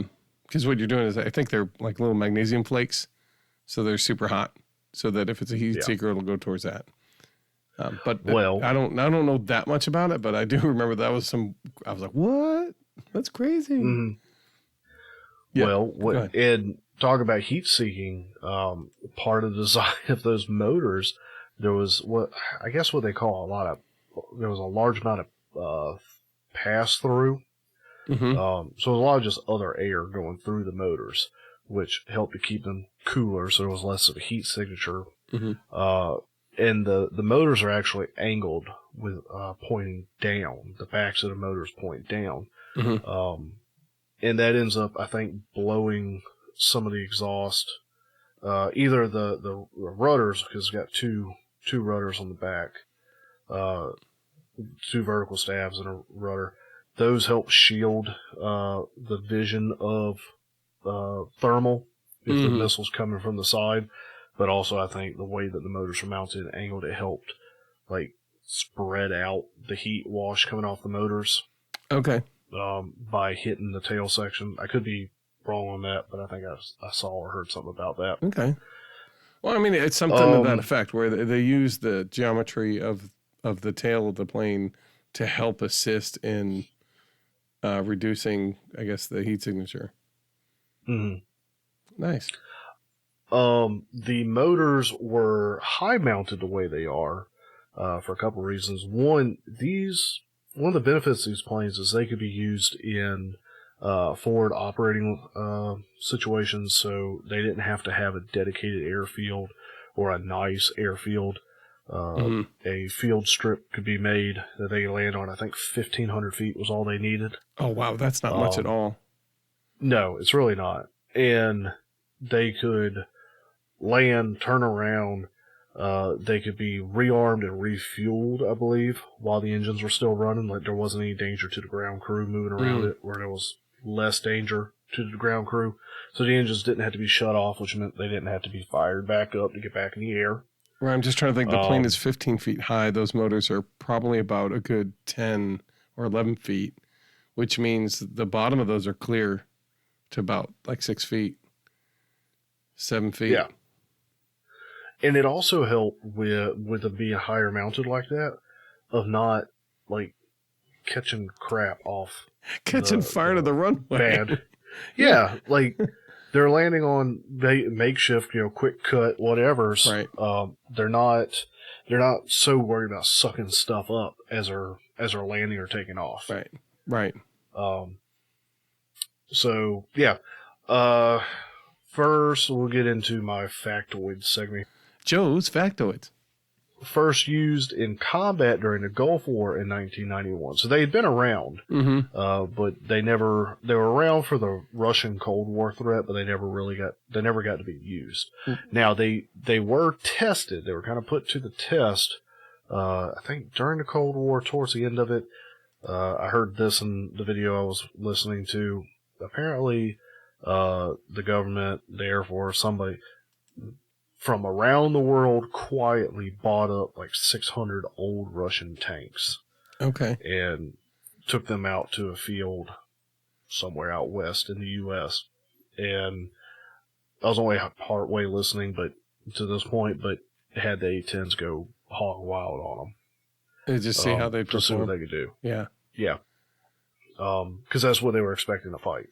And then, so they never got brought to bear on that. And so I guess the Air Force was actually looking at decommissioning them prior to they pretty much to the Gulf War. Yeah, they pretty much had their whole service life where they weren't being utilized. I guess they weren't being put into service, active service. Right. So, well, what do you do with it? And at that point, that's where Congress says, well, you need to get rid of those things. It cost us money, which they are. Well, and they are, but they were also compared to other planes, and like I said, you could dive deep. Yeah. They were not expensive comparatively to other planes. Mm-hmm. So they got brought into combat during the first Gulf War in 1991, during which the A-10s destroyed more than 900 Iraqi tanks, 2,000 other military vehicles, and 1,200 artillery pieces. And they also managed to shoot down 2 Iraqi helicopters in air-to-air combat. All right. Wow. Many of the parts are interchangeable between the left side and the right side of the planes, which makes, I guess, inventory on hand smaller, because you don't have to have a left side piece and a right side piece for it. It's just, do I have this part? Mm-hmm, right. And then when say you got a badly damaged one or 2 badly damaged ones, if you got to have one, you can field strip the one and use it to get the other one back up and running. Mm-hmm. Landing gear. The landing gear partially protruded from the nacelles under the wings when they retracted. Now, I'm not so sure about the nose gear. I think it went all the way up. It looks like it goes all the way in, but the wings are partially out. Right. So the wing gear, the wheels are still exposed and can be used, and they sit low enough down, maybe if all your rocket hard points are fired off, that you could use them. They were still useful in a belly landing. So the plane could still be more easily controlled on a belly land and help to reduce damage to the plane. All landing gear were forward retracting, meaning they swung forward when retracting. Okay. And this meant that in the event of hydraulic failure, a mixture of gravity and aerodynamic drag could fully deploy and lock the landing gear down. Oh, okay. Yeah, so that's a big help. And we'll talk about the hydraulic system in a minute, but the chances of the hydraulic system going out completely was small. Sure. Not to say it didn't happen. We'll talk about the cockpit a bit in a minute, but the plane itself was able to survive direct hits from armor piercing and high explosive. Maybe this is cockpit information, but able to survive direct hits from armor piercing and high explosive projectiles up to 23 millimeters. What? The redundant hydraulic flight systems with mechanical backup. So there were 2 hydraulic systems in the plane, each powered independently by each of the motors. So one hydraulic system was run off one motor, the other was run off the other motor. Right, and if there's a failure in one half, you could probably shunt it to the other. Well, but you didn't necessarily. I don't know how the switching occurred, but all critical systems were powered by both. Okay. So if one engine went out, you still had your hydraulics from the other one. Mm-hmm. If a bullet took out one of the hydraulic lines, you still had your hydraulic from the hydraulic power from the other one. Mm-hmm. You were just taken care of in that regard. So with the double system, you were far less likely to lose your hydraulic power, which drove a lot of stuff, including your gun. But in the event that both hydraulic systems were taken out, it would then switch over to mechanical control. You still crank that son of a gun down there. Right. And it was still flyable. It was harder, but it was still like the inputs became more difficult. Right, of course. But it could still be flown. I think one pilot, I think it was a lady, had both her hydraulic systems shot out. Okay. And the plane was really beat up, and she had to make an hour flight back to land on mechanical power. Okay. So yeah. That in itself, just the engineering that went into having that redundant hydraulic system. And then the cockpit. So that somebody expected these things to see some serious stuff, and we're like, no, we need to have our pilots come back. And the plane, please. Like these planes were all about getting down in the dirty of it. Yeah, right. And they did. The cockpit is protected by, it says 1,200 pounds of titanium armor that was aircraft grade. It was tested to withstand hits from 23 millimeter cannons and indirect hits from 57 millimeter shell fragments. Wow. So it could take a beating. And the front windshield and canopy were resistant to small arms fire. So even when they were making their runs, they had planes, I think, during Vietnam that were getting shot up by small arms. Mm-hmm, yeah. So they wanted this one to be able to withstand it, and it did. And even the cockpit glass was able to keep the pilot fairly safe. And thank you, Matthew. He's highlighting a line that I missed. Well, that's pretty awesome right there. I mean, I think a lot of planes kind of are able to do some of that. Because, I mean, we've seen with RC airplanes, oh, shoot, the one control surface isn't working right. You're like, we'll make it back. Yeah, but the degree always. To which this one could be beat up. Like how so? It was designed to be able to fly with one engine, half of the tail, one elevator, and half of a wing missing. What? Yeah. Wow. Half your wing's blown off. I'm still here. Right. Yeah. I'm not going home. I might be going home, but I'm. I'm going home, but I'm going to go home. That's it. Wow. So, just an absolute beast of a plane. And for the ground forces that it supported, it was their friend in the sky. Yeah. That there's a loving relationship that goes on between, even though they don't like the pilot may not know the ground units, but the ground units see that A-10, they hear it, they watch it do it. So like there's a relationship there. Yeah. They love seeing it in. It's a confidence boost. They know, hey, there's somebody in the air that can really support us, because they're not flying so fast and whipping around that they can't help us. Mm-hmm. I think one of the stats I saw, and I didn't include it here, was that this plane it had 80% accuracy. It could keep 80% of its shots within a 40-foot diameter circle from 1,500 feet in the air. I think you had said that, yeah. Yeah. Like it's got an immense range of accuracy. Yeah, and just tight accuracy because of how the gun's mounted, where it's mounted, center line, what it does, and just if you've ever gotten a chance to see one flying in person, like those things will get going. If I recall right, I was looking at some of the other stuff, paging through, trying to look at some pictures. I tried to add some because I think it helps describe. At some point or another, maybe we'll be releasing the show notes to Patreons or something like that, or just have it available for people.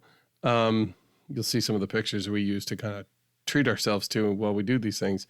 But while I was looking, I noticed that it also was one of the earlier adopters of night vision for the pilot, which makes it extra dangerous. Considering what it can already do when it's daylight. Yeah, it is a force. And the current plan is for these to continue service through at least 2025. And then you were telling me they're working on an updated model, a whole new line of them? Well, I just happened to look at, you know how you put in the A10 Warthog or A10, and it pops up and there's like a new sleek looking A10. You know, it's like, oh, look at that. It's a next gen. Oh, next gen A10. And has some of the similar iconic pieces, I guess we'll call it, that say, yeah, that still looks like an A10. It still looks dangerous. Yeah, I'm trying to see if I can find the picture again. Anyway, I shared it with you. But yeah, and I think, you know, it's one of those planes that I think, especially speaking of what's been going on in the world today, Russia still has a really strong ground force, right? They have a very dangerous and present ground force with tanks and a lot of armored units and stuff. So planes that are very similar to this or this kind of function. I don't know if this is necessarily what we need at the minute, but this is that kind of plane that's useful in that theater. I mean, I can't speak to it terribly well. I'm not a military expert, but anyway, yeah. I'm looking to see, but it looks like it's almost like a mix between a fighter jet and the A-10. If you were to like extend the motor nacelles, forward, so they kind of snug up against the fuse as they attach to the wing, like that's what the new one kind of looks like. Huh. Anyway, I don't know any more details about it, but it's worth checking out because an RC plane of that would be cool either way. Well, that is that's our history segment. Nice. And that is just really, truly scraping the surface of this plane. Yeah. If you enjoyed that, go look it up. There's videos. You may have to do a bit of digging, but there's videos on it that you can listen to and watch some of the stuff. Read up on it. It's a really fascinating plane. Yeah, and there's some really great pictures of it too. Yeah, and I can remember like listening to it a while back is where I'm pulling some of this stuff from, as memory. But it's just get in there and brawl plane, which we don't so much think of. So. No, a lot of things are more high tech at this point, but yeah. Well, so anyway, cool. Thank you. That was a good go through on that one. That's a good plane to pick. Nice. Yeah, we've almost got a whole episode right here. We still got to talk about LEDs. I know, right? Hey, the Vietnam War ended in 1975 officially, and that is pretty close to when this plane. So they were looking at the tail end of that, and if it continued further, I think they were looking. We're going to need this kind of plane to support what we're doing there, and also it was the beginning, like you said, of the Cold War. And who knows what that was going to be like, right? Right. But that's kind of the setting for saying, hey, we need one of these. Make us one of these things, please. Yeah. Cool. Hey, I forgot to ask who's the maker? Who you said it, I know, but I can't remember who it was. Fairchild Republic. Fairchild Republic. That's not a plane manufacturer that you hear often about. No, I hadn't heard of it before I went and started looking at this. Interesting. I wonder if couldn't tell you anything about them. I bet you if we run out of planes, we won't. But if we ever run out of planes, we can always just talk about like the companies themselves. There's a lot of interesting companies that came up and went, tried their hand at it and, come up with some pretty interesting planes, pretty interesting aircraft. Okay, well, cool. Well, I guess let's switch gears to the other half of the podcast, I think we'll call it. And that's going to be doing the Night Flying Part 2, which is about LEDs. What you need to know to like select the right stuff to light your plane. We talked about... Matt, yeah? What do I need to know to light my plane? You need electricity, primarily. Okay. But the good news is you need it for your motor anyway, or at least your receiver. And you can use that. That's right. You can use that same battery system. Because LED lights, one of the nice things is that they don't use a lot of current. So as long as you've got the right voltage, most of any battery we put into a plane will be able to power LEDs for a long time. A long time. A long time. Long. Yeah. So with that being said, with a power source on board to be able to light a plane fairly easily, what you got to do is then just see like, well, what's out there? And then think about how visible do you want it to be? How far away are you going to be flying? And that kind of stuff. We talked about the limitations and requirements and needs of regulatory agencies and kind of what you want to be looking for. And the primary point of lights on your plane, it's for orientation and being able to actually fly your plane while it's completely pitch black. And you may or may not be able to see the ground. So you kind of want to think about all those things about how you are going to fly at night and design your lighting system for it. So light LEDs, and I'm going to say LEDs because we could pick incandescent bulbs, I guess, like the kind of bulb that goes underneath your microwave or in your nightlight or something. Right. But those tend to take a lot more volts and a lot more energy, and they just aren't as versatile. LEDs are a heck of a lot smaller. They weigh a lot lighter. They use less energy, and they are incredibly bright. Plus, you can choose whatever color you want, pretty close. So they're probably almost everybody's go-to choice when lighting up an airplane or any craft that's in the sky. I know there a lot of people are putting out I'll call it slap-on units, basically strobing little modules that you can put on your Phantoms and drone, all your drones, I was calling them, quadcopters, basically, so that you can fly your quadcopters at night. As they're kind of gearing up. They're like little buttons. You put a crud ton of batteries in and little button batteries, and you just, double stick tape it on with like the 3M tape. Anyway, so an LED is a light emitting diode, and a diode is basically a one-way gate for electricity. So it'll go one way, and when it does, it goes through this little filament. The filament then heats up and lights. And it's usually encased, so it's almost basically vacuum sealed in a plastic or an epoxy. Now, is it that there's a filament heating, or is there something else going on that's causing a light? I think the increased level of electricity ends up this material that's in the diode ends up emitting light. I don't know if it actually heats up. It's not the same.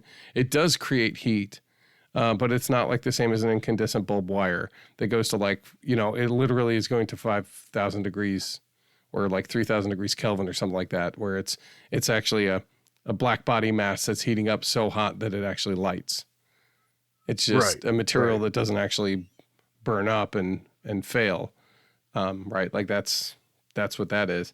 And I don't believe, I didn't get into detail like what that wire is, but I think you're right. Like it does not heat up, but it's the electricity running through it does cause it to emit light. And there's actually a little reflective cavity that helps spread the light out. And it's incredibly bright. Not always, but basically depending on how much current you have flowing through is how much light you're going to emit. And up to a certain point. To be clear, they are generating heat because your big LEDs like the 1,000-watt comms, yard floodlights that are LED that I've got, that I put up recently. They're built in such a way they got cooling fins to keep them cool. They do, and as a guy who works for the utility who just put up LEDs all around the city, absolutely, they definitely create heat. It's actually a lot of the resistors and other pieces that help, and we'll talk about it, help regulate the voltage and help keep things from burning out the LEDs. They end up, usually when you have those things in there, they're regulating the electricity by turning that energy into heat. And so because of those things, along with the the stuff that's emitted by the LED, like all those things need to be spread somehow. The heat has to be shed somehow. Otherwise, it'll start to destroy the component.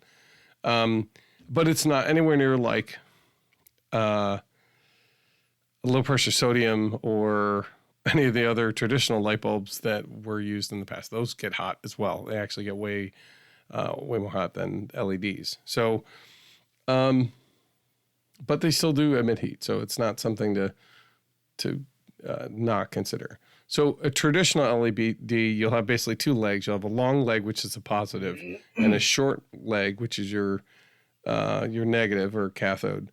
And they basically go up into this little like epoxy housing, the lens basically.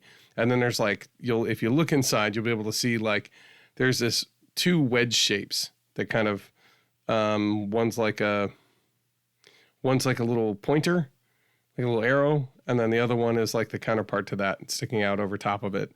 And they call that an anvil, because if you look at what an anvil has, it usually has a point that kind of sticks out, right? So, and then so that goes from the pointer to the anvil is the direction it flows. And then another way, especially if you snipped off all of your leads and you're going, uh-oh, which side is which? Well, one way to test is it's a diode, so unless it's crazy high voltage, the power should only go one way. However, on every lens, which is basically the epoxy housing of the diode, there'll be a flat spot. That flat spot, that leg is the negative. Now that's assuming that's your ground. A round capsule. That's assuming. Well, I mean, I suppose there are some square ones. I have never seen one in person. Every one I've ever seen has either been like a dome round, kind of bullet shaped, or it's been a cylinder. And usually, and they're the reason why they're called the lenses is basically the light emits from the diode shooting out upward typically.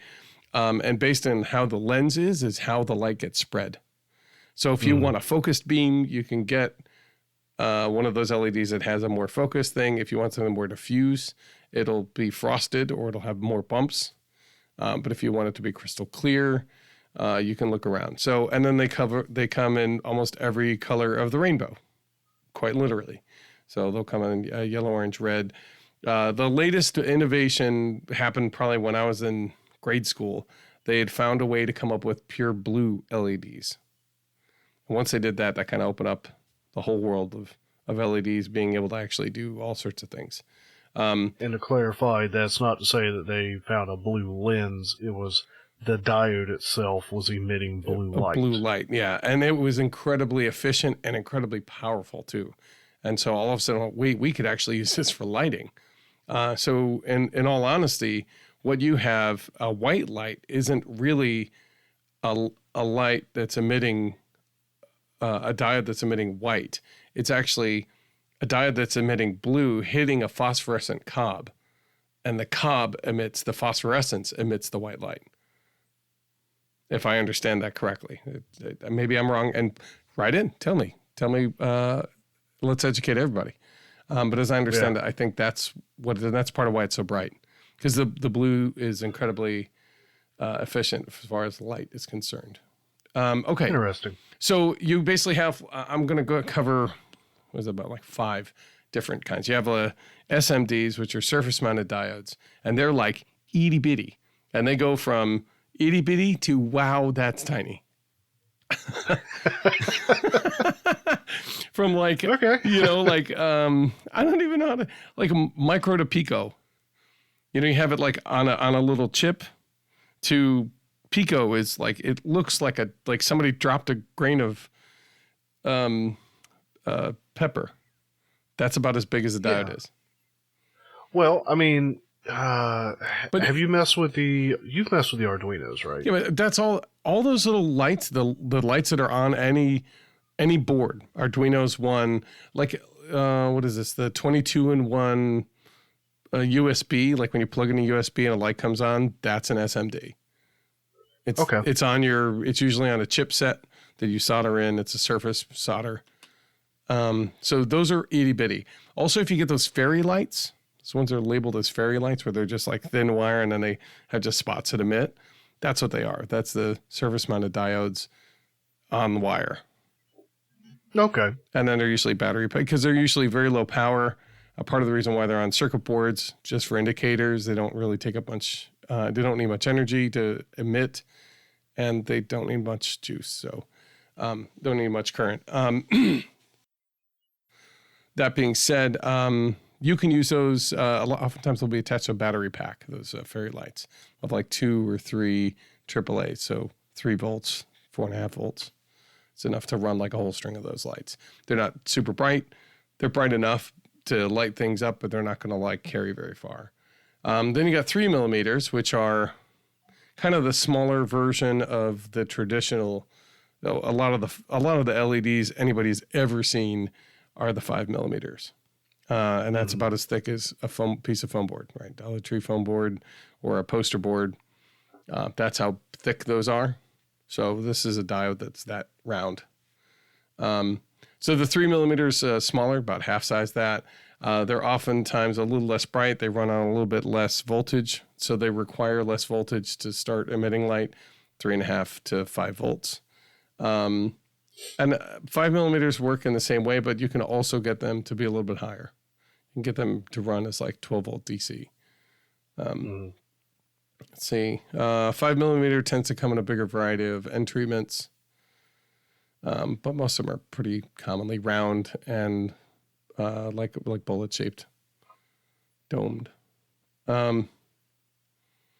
And then let's see, then you have your LED strips, and your LED strips we'll get into more detail because those are the ones that we typically use in RC planes to light like the entire wing. You know, either people will mount them on the surface pointing out and it'll be really, really bright, or that tends to cause an issue called night blindness, where you're too busy looking at your plane. If you look anywhere else, all you can see are those LEDs, which means you can't see anything else. Kind of dangerous.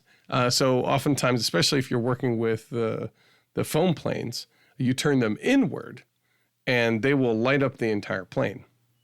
Either you put them into the inside of the plane or inside of the wing, or you cut a little slot that you can kind of slide them into and it will light up that wing. And a lot of people will light the entire plane. So instead of looking for orientation lights, which is what the 5 millimeter and 3 millimeter lights are great for, those, because they'll be the flashing strobe or the red or green light or the, whatever lights you want for those. And they're even good for the little logo lights on a plane, because you can have those 5 millimeters kind of be like a spotlight end treatment. So it'll shoot out in a kind of a cone, and it'll be good for like highlighting an area on your plane. So you kind of set it up on the wing, and they're lightweight, and small. So we'll talk about the LED strips. They come in typically in a direct current 5 volt or 12 volt. I think you can also, and then what they do is they basically run a converter circuit from your AC plug, and then they'll, like any wall charger kind of deal. And then last but not least, they have like the cob pucks is what I'm going to call them. They're little round, and they typically just emit white diodes, like the white and warm white lights. Now you can get them in multicolor. And you can get and we'll talk about the individual addressable, like I'll call them pucks. But they're basically the same thing as a strip light, but they're just one of those LEDs on a hard chip, basically. Yeah, that's it. But that's essentially the LED strip, but you just have that mounted on a little chip. As opposed to the cob puck, is like the same kind of thing, but it's just white. It's just a white phosphor, and it has like 4 legs sticking off. Positive in, and positive and negative in, and positive and negative out. Much like what you got there. Yeah, so the only difference is you're going to have an extra wire for the control input for what color you want that to actually emit. So what Matt was saying, I found some LEDs that I had from years ago. I think I mentioned them before. I've got some too. Good. Yep, and I don't know that these would be addressable. They probably are, because there's no other circuitry. It's just 6 contacts. That's all you need. You need a positive, you need a return, and you need data. And so what to do is the data passes through and it kind of removes a count for, you basically have a list of colors that you want, right? And every time it gets to the next thing, it reads whatever is, I think it could either be in front or in back. It reads the data stream and basically takes off that first number, uses that to emit that color, and then it passes the rest of the numbers through. Maybe I just don't. And you could string them all along together. You have a DO and a DI, right? We'll get into that. A what? So I think this is just 3 contact points for the 3 color circuits on it. Nope. Maybe. Could be, but probably not. I'll get into that in detail in just a second. Because Okay, go ahead. Sorry. It's a good question, because when you look at these things, you're like, what in the world is going on with these things? So almost all of the ones I'm talking about are DC current, because what we use on airplanes is DC current. We don't use AC. So I've kind of limited our discussion here to DC. And one of the things you're going to need to look for, especially with the 3 millimeter and 5 millimeters, is look for the manufacturer, or look for a traditional, like, standard light bulb set, standard bulb set. You're going to look for the forward voltage. And that's basically the amount of power that needs to be there to light the diode. If there's not enough voltage, it will not light the light. It will not push past that bridge and light the diode. So it has to have enough energy to pass over. Now, depending on the color, it ranges from 2.5 volts to 3.2 volts, all the way up to 3.5 volts when you're doing like a multicolor one. Like, they have a couple flashing ones where it's like all in one. It's a little weird, but basically the forward voltage on that is 3.5. And so what you do is you get your whatever your normal voltage is, and then you use a resistor to basically limit the voltage going across the LED, that individual LED, or that string. Okay. And so if you've got 12 volts, you look at, well, I've got 3 LEDs needing 3.2. So, okay, I've got 9.1 volts, like 12 minus 9.1. I've got, 2.9 volts. I've got to resist. You figure out what resistor you need. And there's a couple online calculators. You go to a lot of the LED suppliers, and you tell them what you want to do with your LEDs, like, this is what I have, and they will help you figure out what resistor you need to put in line, typically upstream. So you have your red leg come in, goes to the resistor, then goes to the long leg of the LED, and then it'll return on the black. Otherwise, you're putting too much voltage across, and you could burn out your LED. Man, that's just weird, because I would have thought 3 volt was 3 volt regardless. And it was, maybe you have a little bit of voltage loss across enough things, but not enough that, like, 12 volt was only going to be able to drive 3 LEDs. Okay, so what you do is you end up so those only take a certain amount of amperage, right? Well, if you do those 3 strings in parallel with a bunch of other 3 strings, each one pulling 0.1 amp or whatever it is, now you've got, however many of those, that's how many amps you need to run that whole circuit. You could run 30 lights. You just have to have them in parallel. And it's just the ones in series are going to add, the one in parallel are going to pull additional current. They just have to have the same voltage drop from one end of that string to the other. As long as you have that and you have the appropriate resistor to make sure you're not putting too much through, they'll have it. And what you'll notice is that if you've got too long of a string of LEDs, you'll have a reduction in brightness as you go along that small string of 3 or 4 LEDs that you have in line. Does that make sense? So as you go along that string, the first one's going to be bright, second one's going to be bright, third one's going to be sort of bright, and the last one you'll know, well, that's a bit dimmer. And it's no different with the strip LEDs, but we'll get into that. They've been designed in such a way that you go pretty far before you start seeing it. But I noticed it when I plugged in my plane, apparently there's not enough amperage coming out of one of the packs to light the whole string the correct amount of current. I think it's like 2 amps, right? And the way that one runs, I need 3 amps. So when I plug in the 2 amp, it gets like halfway around and then it starts to get dimmer. And you'll notice that. So it's just one of those things. We'll get into that in a second. Let me finish what I was doing here. I talked about the color options, but let me go through them again just to make sure I didn't miss one. So you have white, you'll have warm white, you'll have red, yellow, orange, blue, green, purple, you'll have violet, you'll have ultraviolet. So they actually send out UV diodes. I think that's everything. You'll even have ones that do multicolor. Like if you've ever seen one of those bouncy balls that they give kids and they bounce them against the ground and they flicker and flash all the colors and then they stop. It's pretty much one of those. And that's just something that they kind of packaged because it's useful for toys. You can sell a lot of toys that way. Now, as I understand it, the colors of the LEDs didn't come out all at one time. For the most part, it was red. You just had red up and through the 70s, pretty much. And then each color that they discovered, like it was its own chemical discovery, if you will, that led to each new color. Mm-hmm. And like I said, and like we talked, blue was the last. And I think they were not just surprised at blue, but they were surprised at how much more efficient it was than most of the other stuff. Exactly. So what you'll find is that I didn't find a chart. I know that if you look around, you'll find a chart with basically what the typical forward voltages are.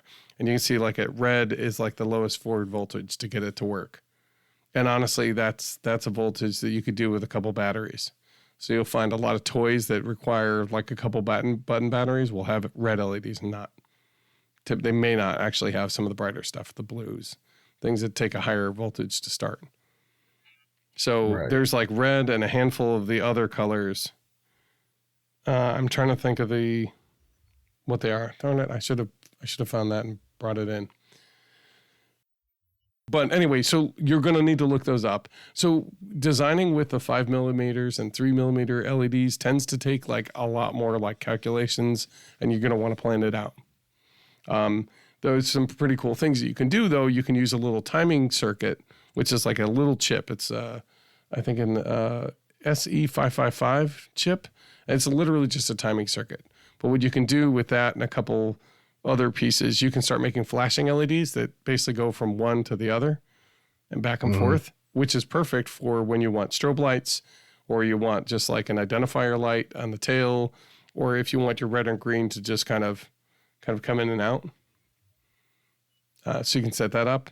But you can also do it through Arduino because that has a timer on it, and you can set that up that way. Almost all quadcopter flight controllers on Betaflight or a lot of the iNav, they will have an LED section. And it basically, there's an LED out on your chip. And then you basically bring that to your strip of smart addressable LEDs. And then, the first one is that first one that you set up. And there's a way you can set it up. It's pretty detailed. We're not going to cover it here. I don't even know it that well. I just know it can be done. And it's pretty cool when it can be done. But you can use addressable LEDs through that. And you could basically come up with a program much like you would with an Arduino or like a Nano or a Pico or whatever those little control boards. But you could do it as simple as just that timing chip.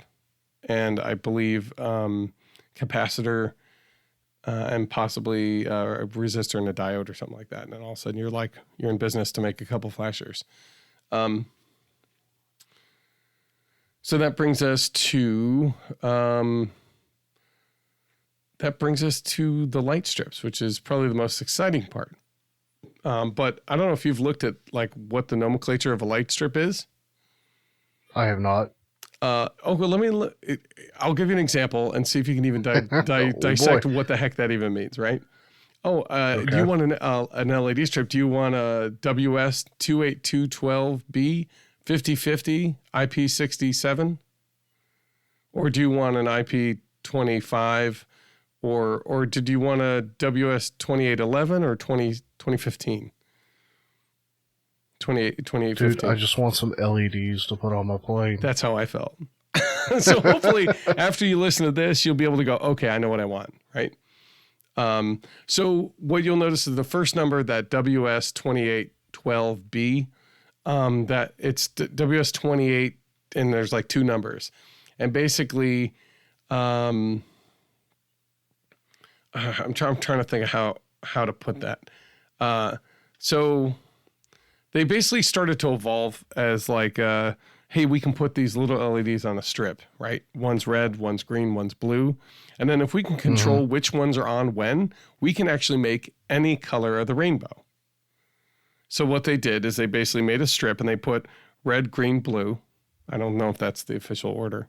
And then they would have a break where you could cut it.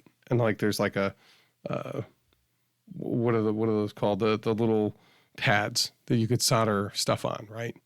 Yeah, connection points. Right, connection points. And basically every 3 of those, so that unit there can make any color you want if you have a controller.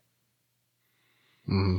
And so what they just made a strip of, however many of these, 60 meters or 5 meters or whatever. So 15 feet because it comes from China, so it comes in meters. And then so every 3 you can cut it, and then you can string those together and solder them how you want.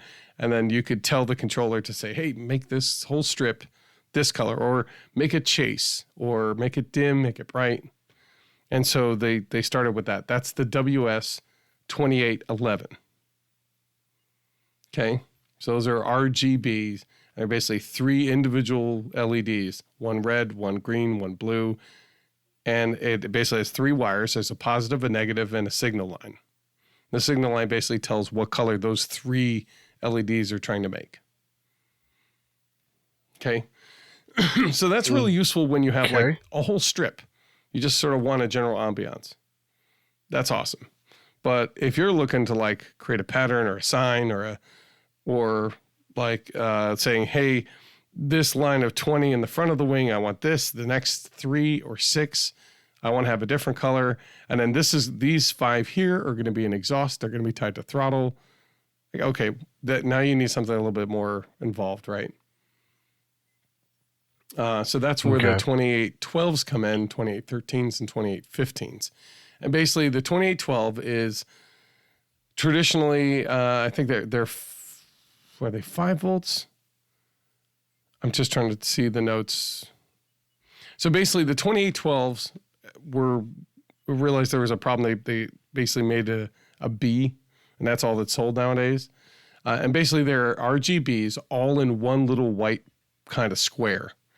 And in that circuit is a little tiny control board that runs power to 3 different segments, 3 different diodes. One's blue, one's red, and one's green. And then it passes that signal on down the line. Mm-hmm. So that also has 3 wires. It'll be, but with the 2812, it's kind of like your old Christmas lights. When one of those goes, if there's a connection that gets broken, there goes the rest of the string. So people are like, oh, this sucks. I hated this one on my Christmas lights. I want it on my LEDs. This is awful. Right? But the cool part is they're individually addressable, and you could hook it up to an Arduino and set any color, any pattern, and you can use some of the programming to actually create some pretty intricate things. That's where you can do the Night Rider, little following red LED, kind of going, zooming back and forth. That kind of fun. And now I wanted to mention that there is an eco version of 2812B. And the eco version is basically, instead of using a copper lead that goes from the chip to the individual LED diodes, the individual diodes, they actually use an alloy. And what ends up happening is there's more resistance in the alloy than there is in copper. And so the power doesn't go as far down the line. And you'll start to notice a color shifting as you go further down the line of LEDs.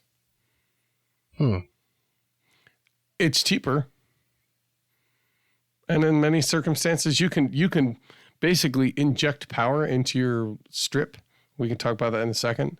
But basically, if you notice that your power is dipping, And that's what's basically, you're causing more resistance. As you get further down the line, the voltage starts dropping and the current starts dropping, and it's not enough to create all the colors the way you like. So to fix that, you basically put a little jumper in there to inject power there, and it brings the color back up the way it's supposed to. It won't change the information, but it'll change the power level that's going along the strip. Okay. So an eco is a way of doing that if you know you're not going to have a really long string, right? So you can save some money there. And again, these are all pretty much 5 volt. Although you can get these in 12 volt as well. 2813s are basically 2812s, but they have an extra wire. So they have 4 wires going into them. The second wire is a backup. So if your signal gets broken, it'll use the backup wire, the backup signal. So the signal that you want of like what color you want everything to be gets sent down both, what did I call it? DO and D1. So that's the digital input in 1 and 2, or basically 0 and 1. And they go in parallel. And if one is broken, the chip constantly looks for the thing from D0. But if it doesn't see it, it then starts looking at D1. So if you have one break in the line, it'll continue. That one LED will be busted, and it'll go to the next one, and it'll pick up. Continue your program like the first one, the one that was busted, isn't even a problem. Just keep going. Okay. Which is awesome. So you're like, nice. Now my stuff won't get busted. But if it happens again, like if you have more than one break, you'll lose the continuity, and then the rest of the string will go dark from there. But it allows some sort of redundancy. They're a lot more expensive. Are they? Yeah. They're, what I've noticed, they're about 25 to 30% more expensive. Like a string will be, let's say, $30. These will be more, like 45. And then you'll have the WS2815s. They're RGBs, single chip RGBs. And each one will have a multicolor LED in there, just like all the other ones. It has the redundant failures like the 2813, but it's 12 volt. So what that means is it stays brighter for longer. Okay. And the whiter stays whiter for further down the strip. That kind of thing. And then the next thing, okay, so that kind of covers the WS, right?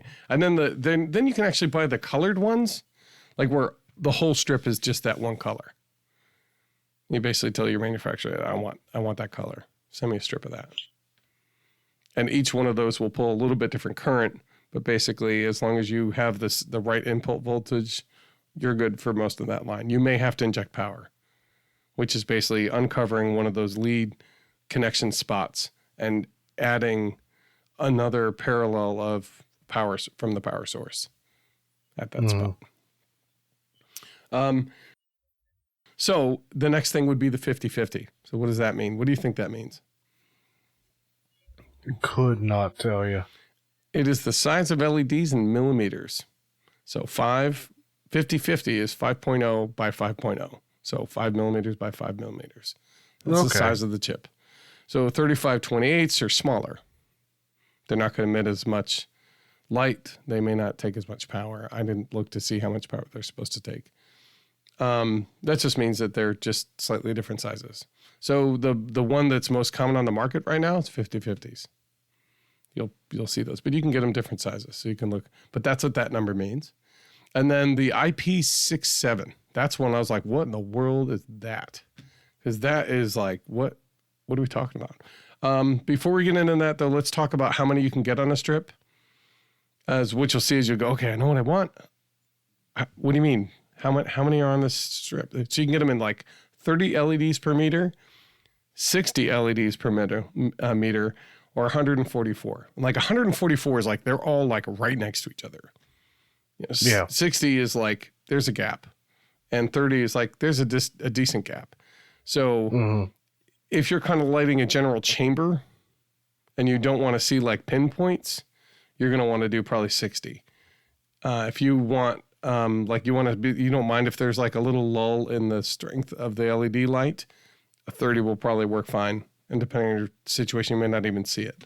The 144 for an RC plane at night will blind you when it's turned on. I've seen it. It's just awful bright because there's just so many of them so close together. It creates what feels like a steady stream, like a steady line of light, which is cool until you're directly looking at it when the power goes on, and then you can't see anything at night. That part sucks. And the other thing, you can also decide what color your back strip is colored. Is it black or is it white? If you're putting it in a plane, like if you wanted to hide it, you know, in some situations, like especially on a stage or whatever, because you're doing stuff for a play, the black is going to be ideal. Like you don't want people to see it, right? But if you're in a plane, like white, you want to be as reflective as possible. So when I do my stuff, I typically grab the white. I've grabbed the black stuff. It doesn't matter. But I want to add reflectance, so I keep it to the white. Plus, it blends in with the foam that I typically build out of. So. We were talking about, let's see, IP67 or IP whatever the heck. Let's see, IP ratings. So the first, basically IP is just, I can't remember what it stands for, but it's basically, it's protective rating. The first number is IP number.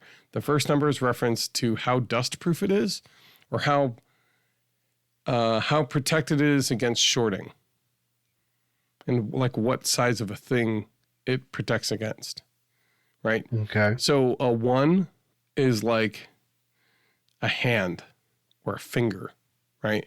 And it goes to like a finger or a size of a piece of dust, you know, like that's the kind of particle it protects against causing a short. So it gets smaller and smaller particle. So it protects against more and more stuff from potentially shorting it out. And then it becomes dust proof and at 7. So it goes from 1 to 7. The moisture. Imagine a piece of dust shorting out your LED. Well, I mean, if you have like a metal shaving, maybe. If you're in that kind of environment, you know what I mean? Where you have certain size things that kind of float around or potentially might create a conductive thing that might land on it by accident. Like if you're on a set, you know, and like people doing all sorts of crazy stuff around, if they drop a paper clip that's not protected, right? Not coated, that might be what you're protecting against, you know, then you might want IP3 something. And if there's no moisture, probably 3.1 or 3.0. So moisture is 0 is like no protective piece on that. 1 is like a vertical droplet. Like if it's just dropping on your thing, it'll protect against it. 4 is like splash. So if it's coming at a bunch of different angles, it'll protect it against that. But it's not like a stream or any immersion, right? And like up to 7 is immersion for 30 minutes. It'll protect against that. And then I think they have 8, which is complete immersion. It's basically silicone coated, like dipped and dried. We talked about power injection. It's basically where you get to the spot where the colors are starting to fade, where they're starting to change from one color that you want to something a little bit like near it.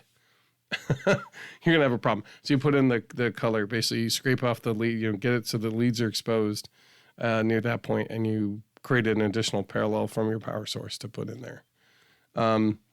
You can do blinking. There's you can buy plain LED pods that you can like literally like glue or tape on. They basically have double stick tape. You tape them on.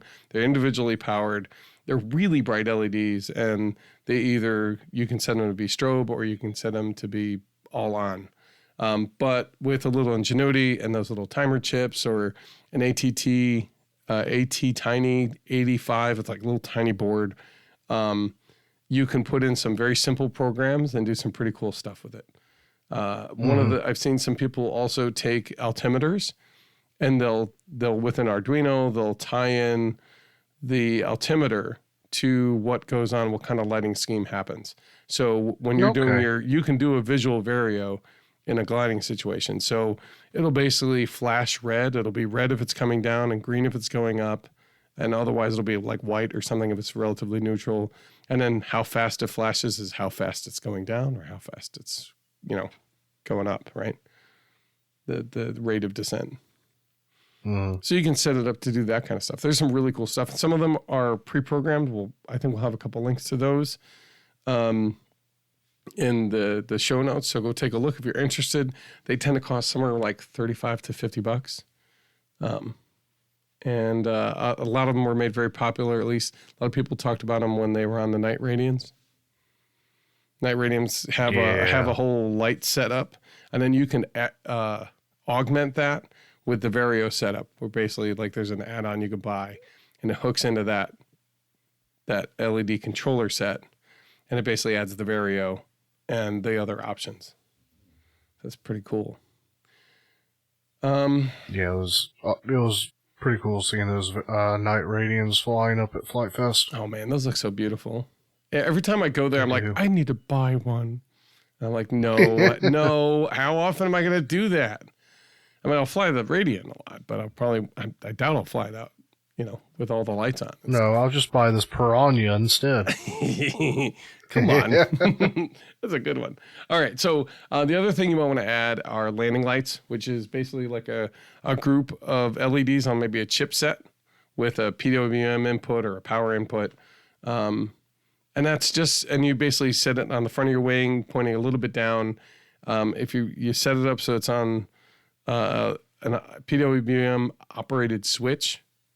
So basically you can flip a switch on your transmitter and then it activates and allows you to close the circuit and light those landing lights. What I've noticed is at dusk, having wingtip lights, a tail light, and landing lights you can turn on or off are really helpful for determining if your plane is coming or going. Big stuff. I can see that. Good stuff. You can also get strobes, like LEDs that strobe. So look for those. The comms you can get to be really crazy bright if you want. You can buy, and you just look around. You'd be surprised what people have available in small packages that are perfect for putting on your RC plane. So look around. LED strips are the quickest, easiest way to get a very bright plane that you can see its direction and like all of it pretty quickly. So that tends to be what people go for. And again, if we're using a 3-cell battery, that's the voltage that these things run off of. Yeah, or you could use a BEC for 5 volts and power it that way. All right. Well, I've been talking too much. It's time to get out of here, I think. Well, no, it's all good though. It is. Because it is. It's good. It's awesome. I used it to get my stuff in gear, and I'm excited about that. Good. I just know it's all right, well, it's like we've been talking about. It's time to go. Well, shall we talk about our workbench just for a few minutes and then get out of here? Yeah, we can for a brief minute. Okay. What are you going to be working on? Well, I'm going to button up that Marabou. I'm going to see if I can realign the P61 hood and get that on some wheels. And I've got to clean off the table before next weekend. That's enough for me. Yeah, you do. Dude, it's bad too. Is it? Yes. You just had it good though. I know. Well, there's a whole build jury going on. It's a lot of planes. February happened. Yeah, February happened. It made a mess of everything. Always does. What about you, Joe? Get some more flights with the Phantom probably, and I might crack into the Nubatros. Finish the 7 and the Nubatros. I know. Please. For me. And finish fixing the Sea Duck and the Depron wing I never got around to. No, finish it in Nubatros because I want you to submit that. I think that's going to be exciting. And I think it'll be a fun plane for you to have just around. I think you'll enjoy that when you want it. And then the 7, you're so close. I'm so close. I know.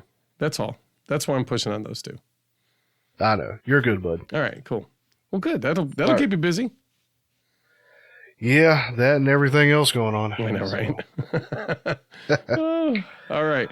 Well, All let's get everybody what they need to get out of here. Yeah, because we've run a little long today. Sorry about that, guys. Yeah. Well, I hope you enjoyed it. Hopefully. Well, speaking of, anything else? No. Just thanks for listening. Okay. Then, as always, thank you guys for tuning in and listening. We hope you've enjoyed this episode as much as Matthew and I have enjoyed having it. We enjoyed this conversation as much as Matthew and I have enjoyed having it. Boy, I'm off. If you have any questions, thoughts, things you want us to talk about, feel free to reach out to us. You can reach us at aviationrcnoob@gmail.com, or you can reach Matthew at aviationrcnoob.com, or you can reach me at joe@aviationrcnoob.com. We got the build party coming up on March 25th, 8 to 11 p.m. Eastern time. And feel free to pop into the Discord channel. Link will be in the show notes below. If you're working on the Hangar RC submission, you still have time getting it in. And March 15th, you can do it. All right, and if there's nothing else, we'll see you guys next time. See you next time. Good pick on the A10, man. Thank you. Ready to end it?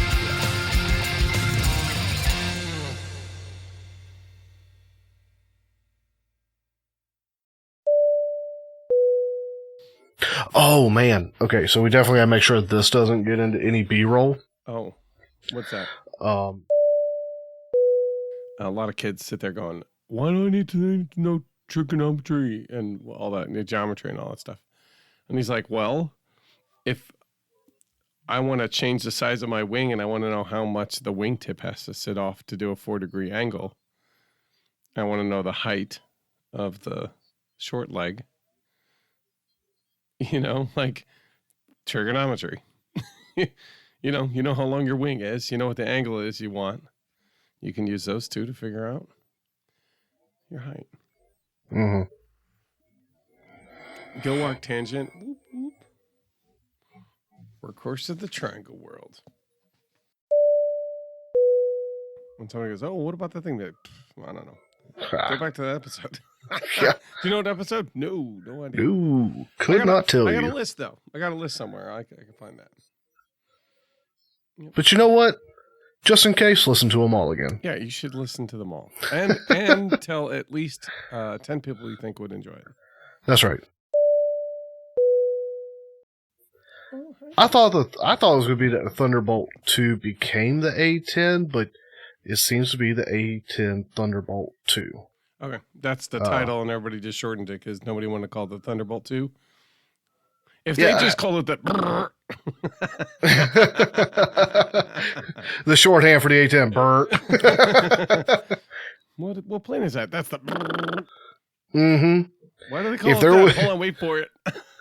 Yeah. I think one guy said, that's the sound of freedom. Right. And then another guy was talking about, that gunpowder, that smoke comes in, you smell it, and you kind of ride a high off of it almost. He's like, that's the smell of freedom right there.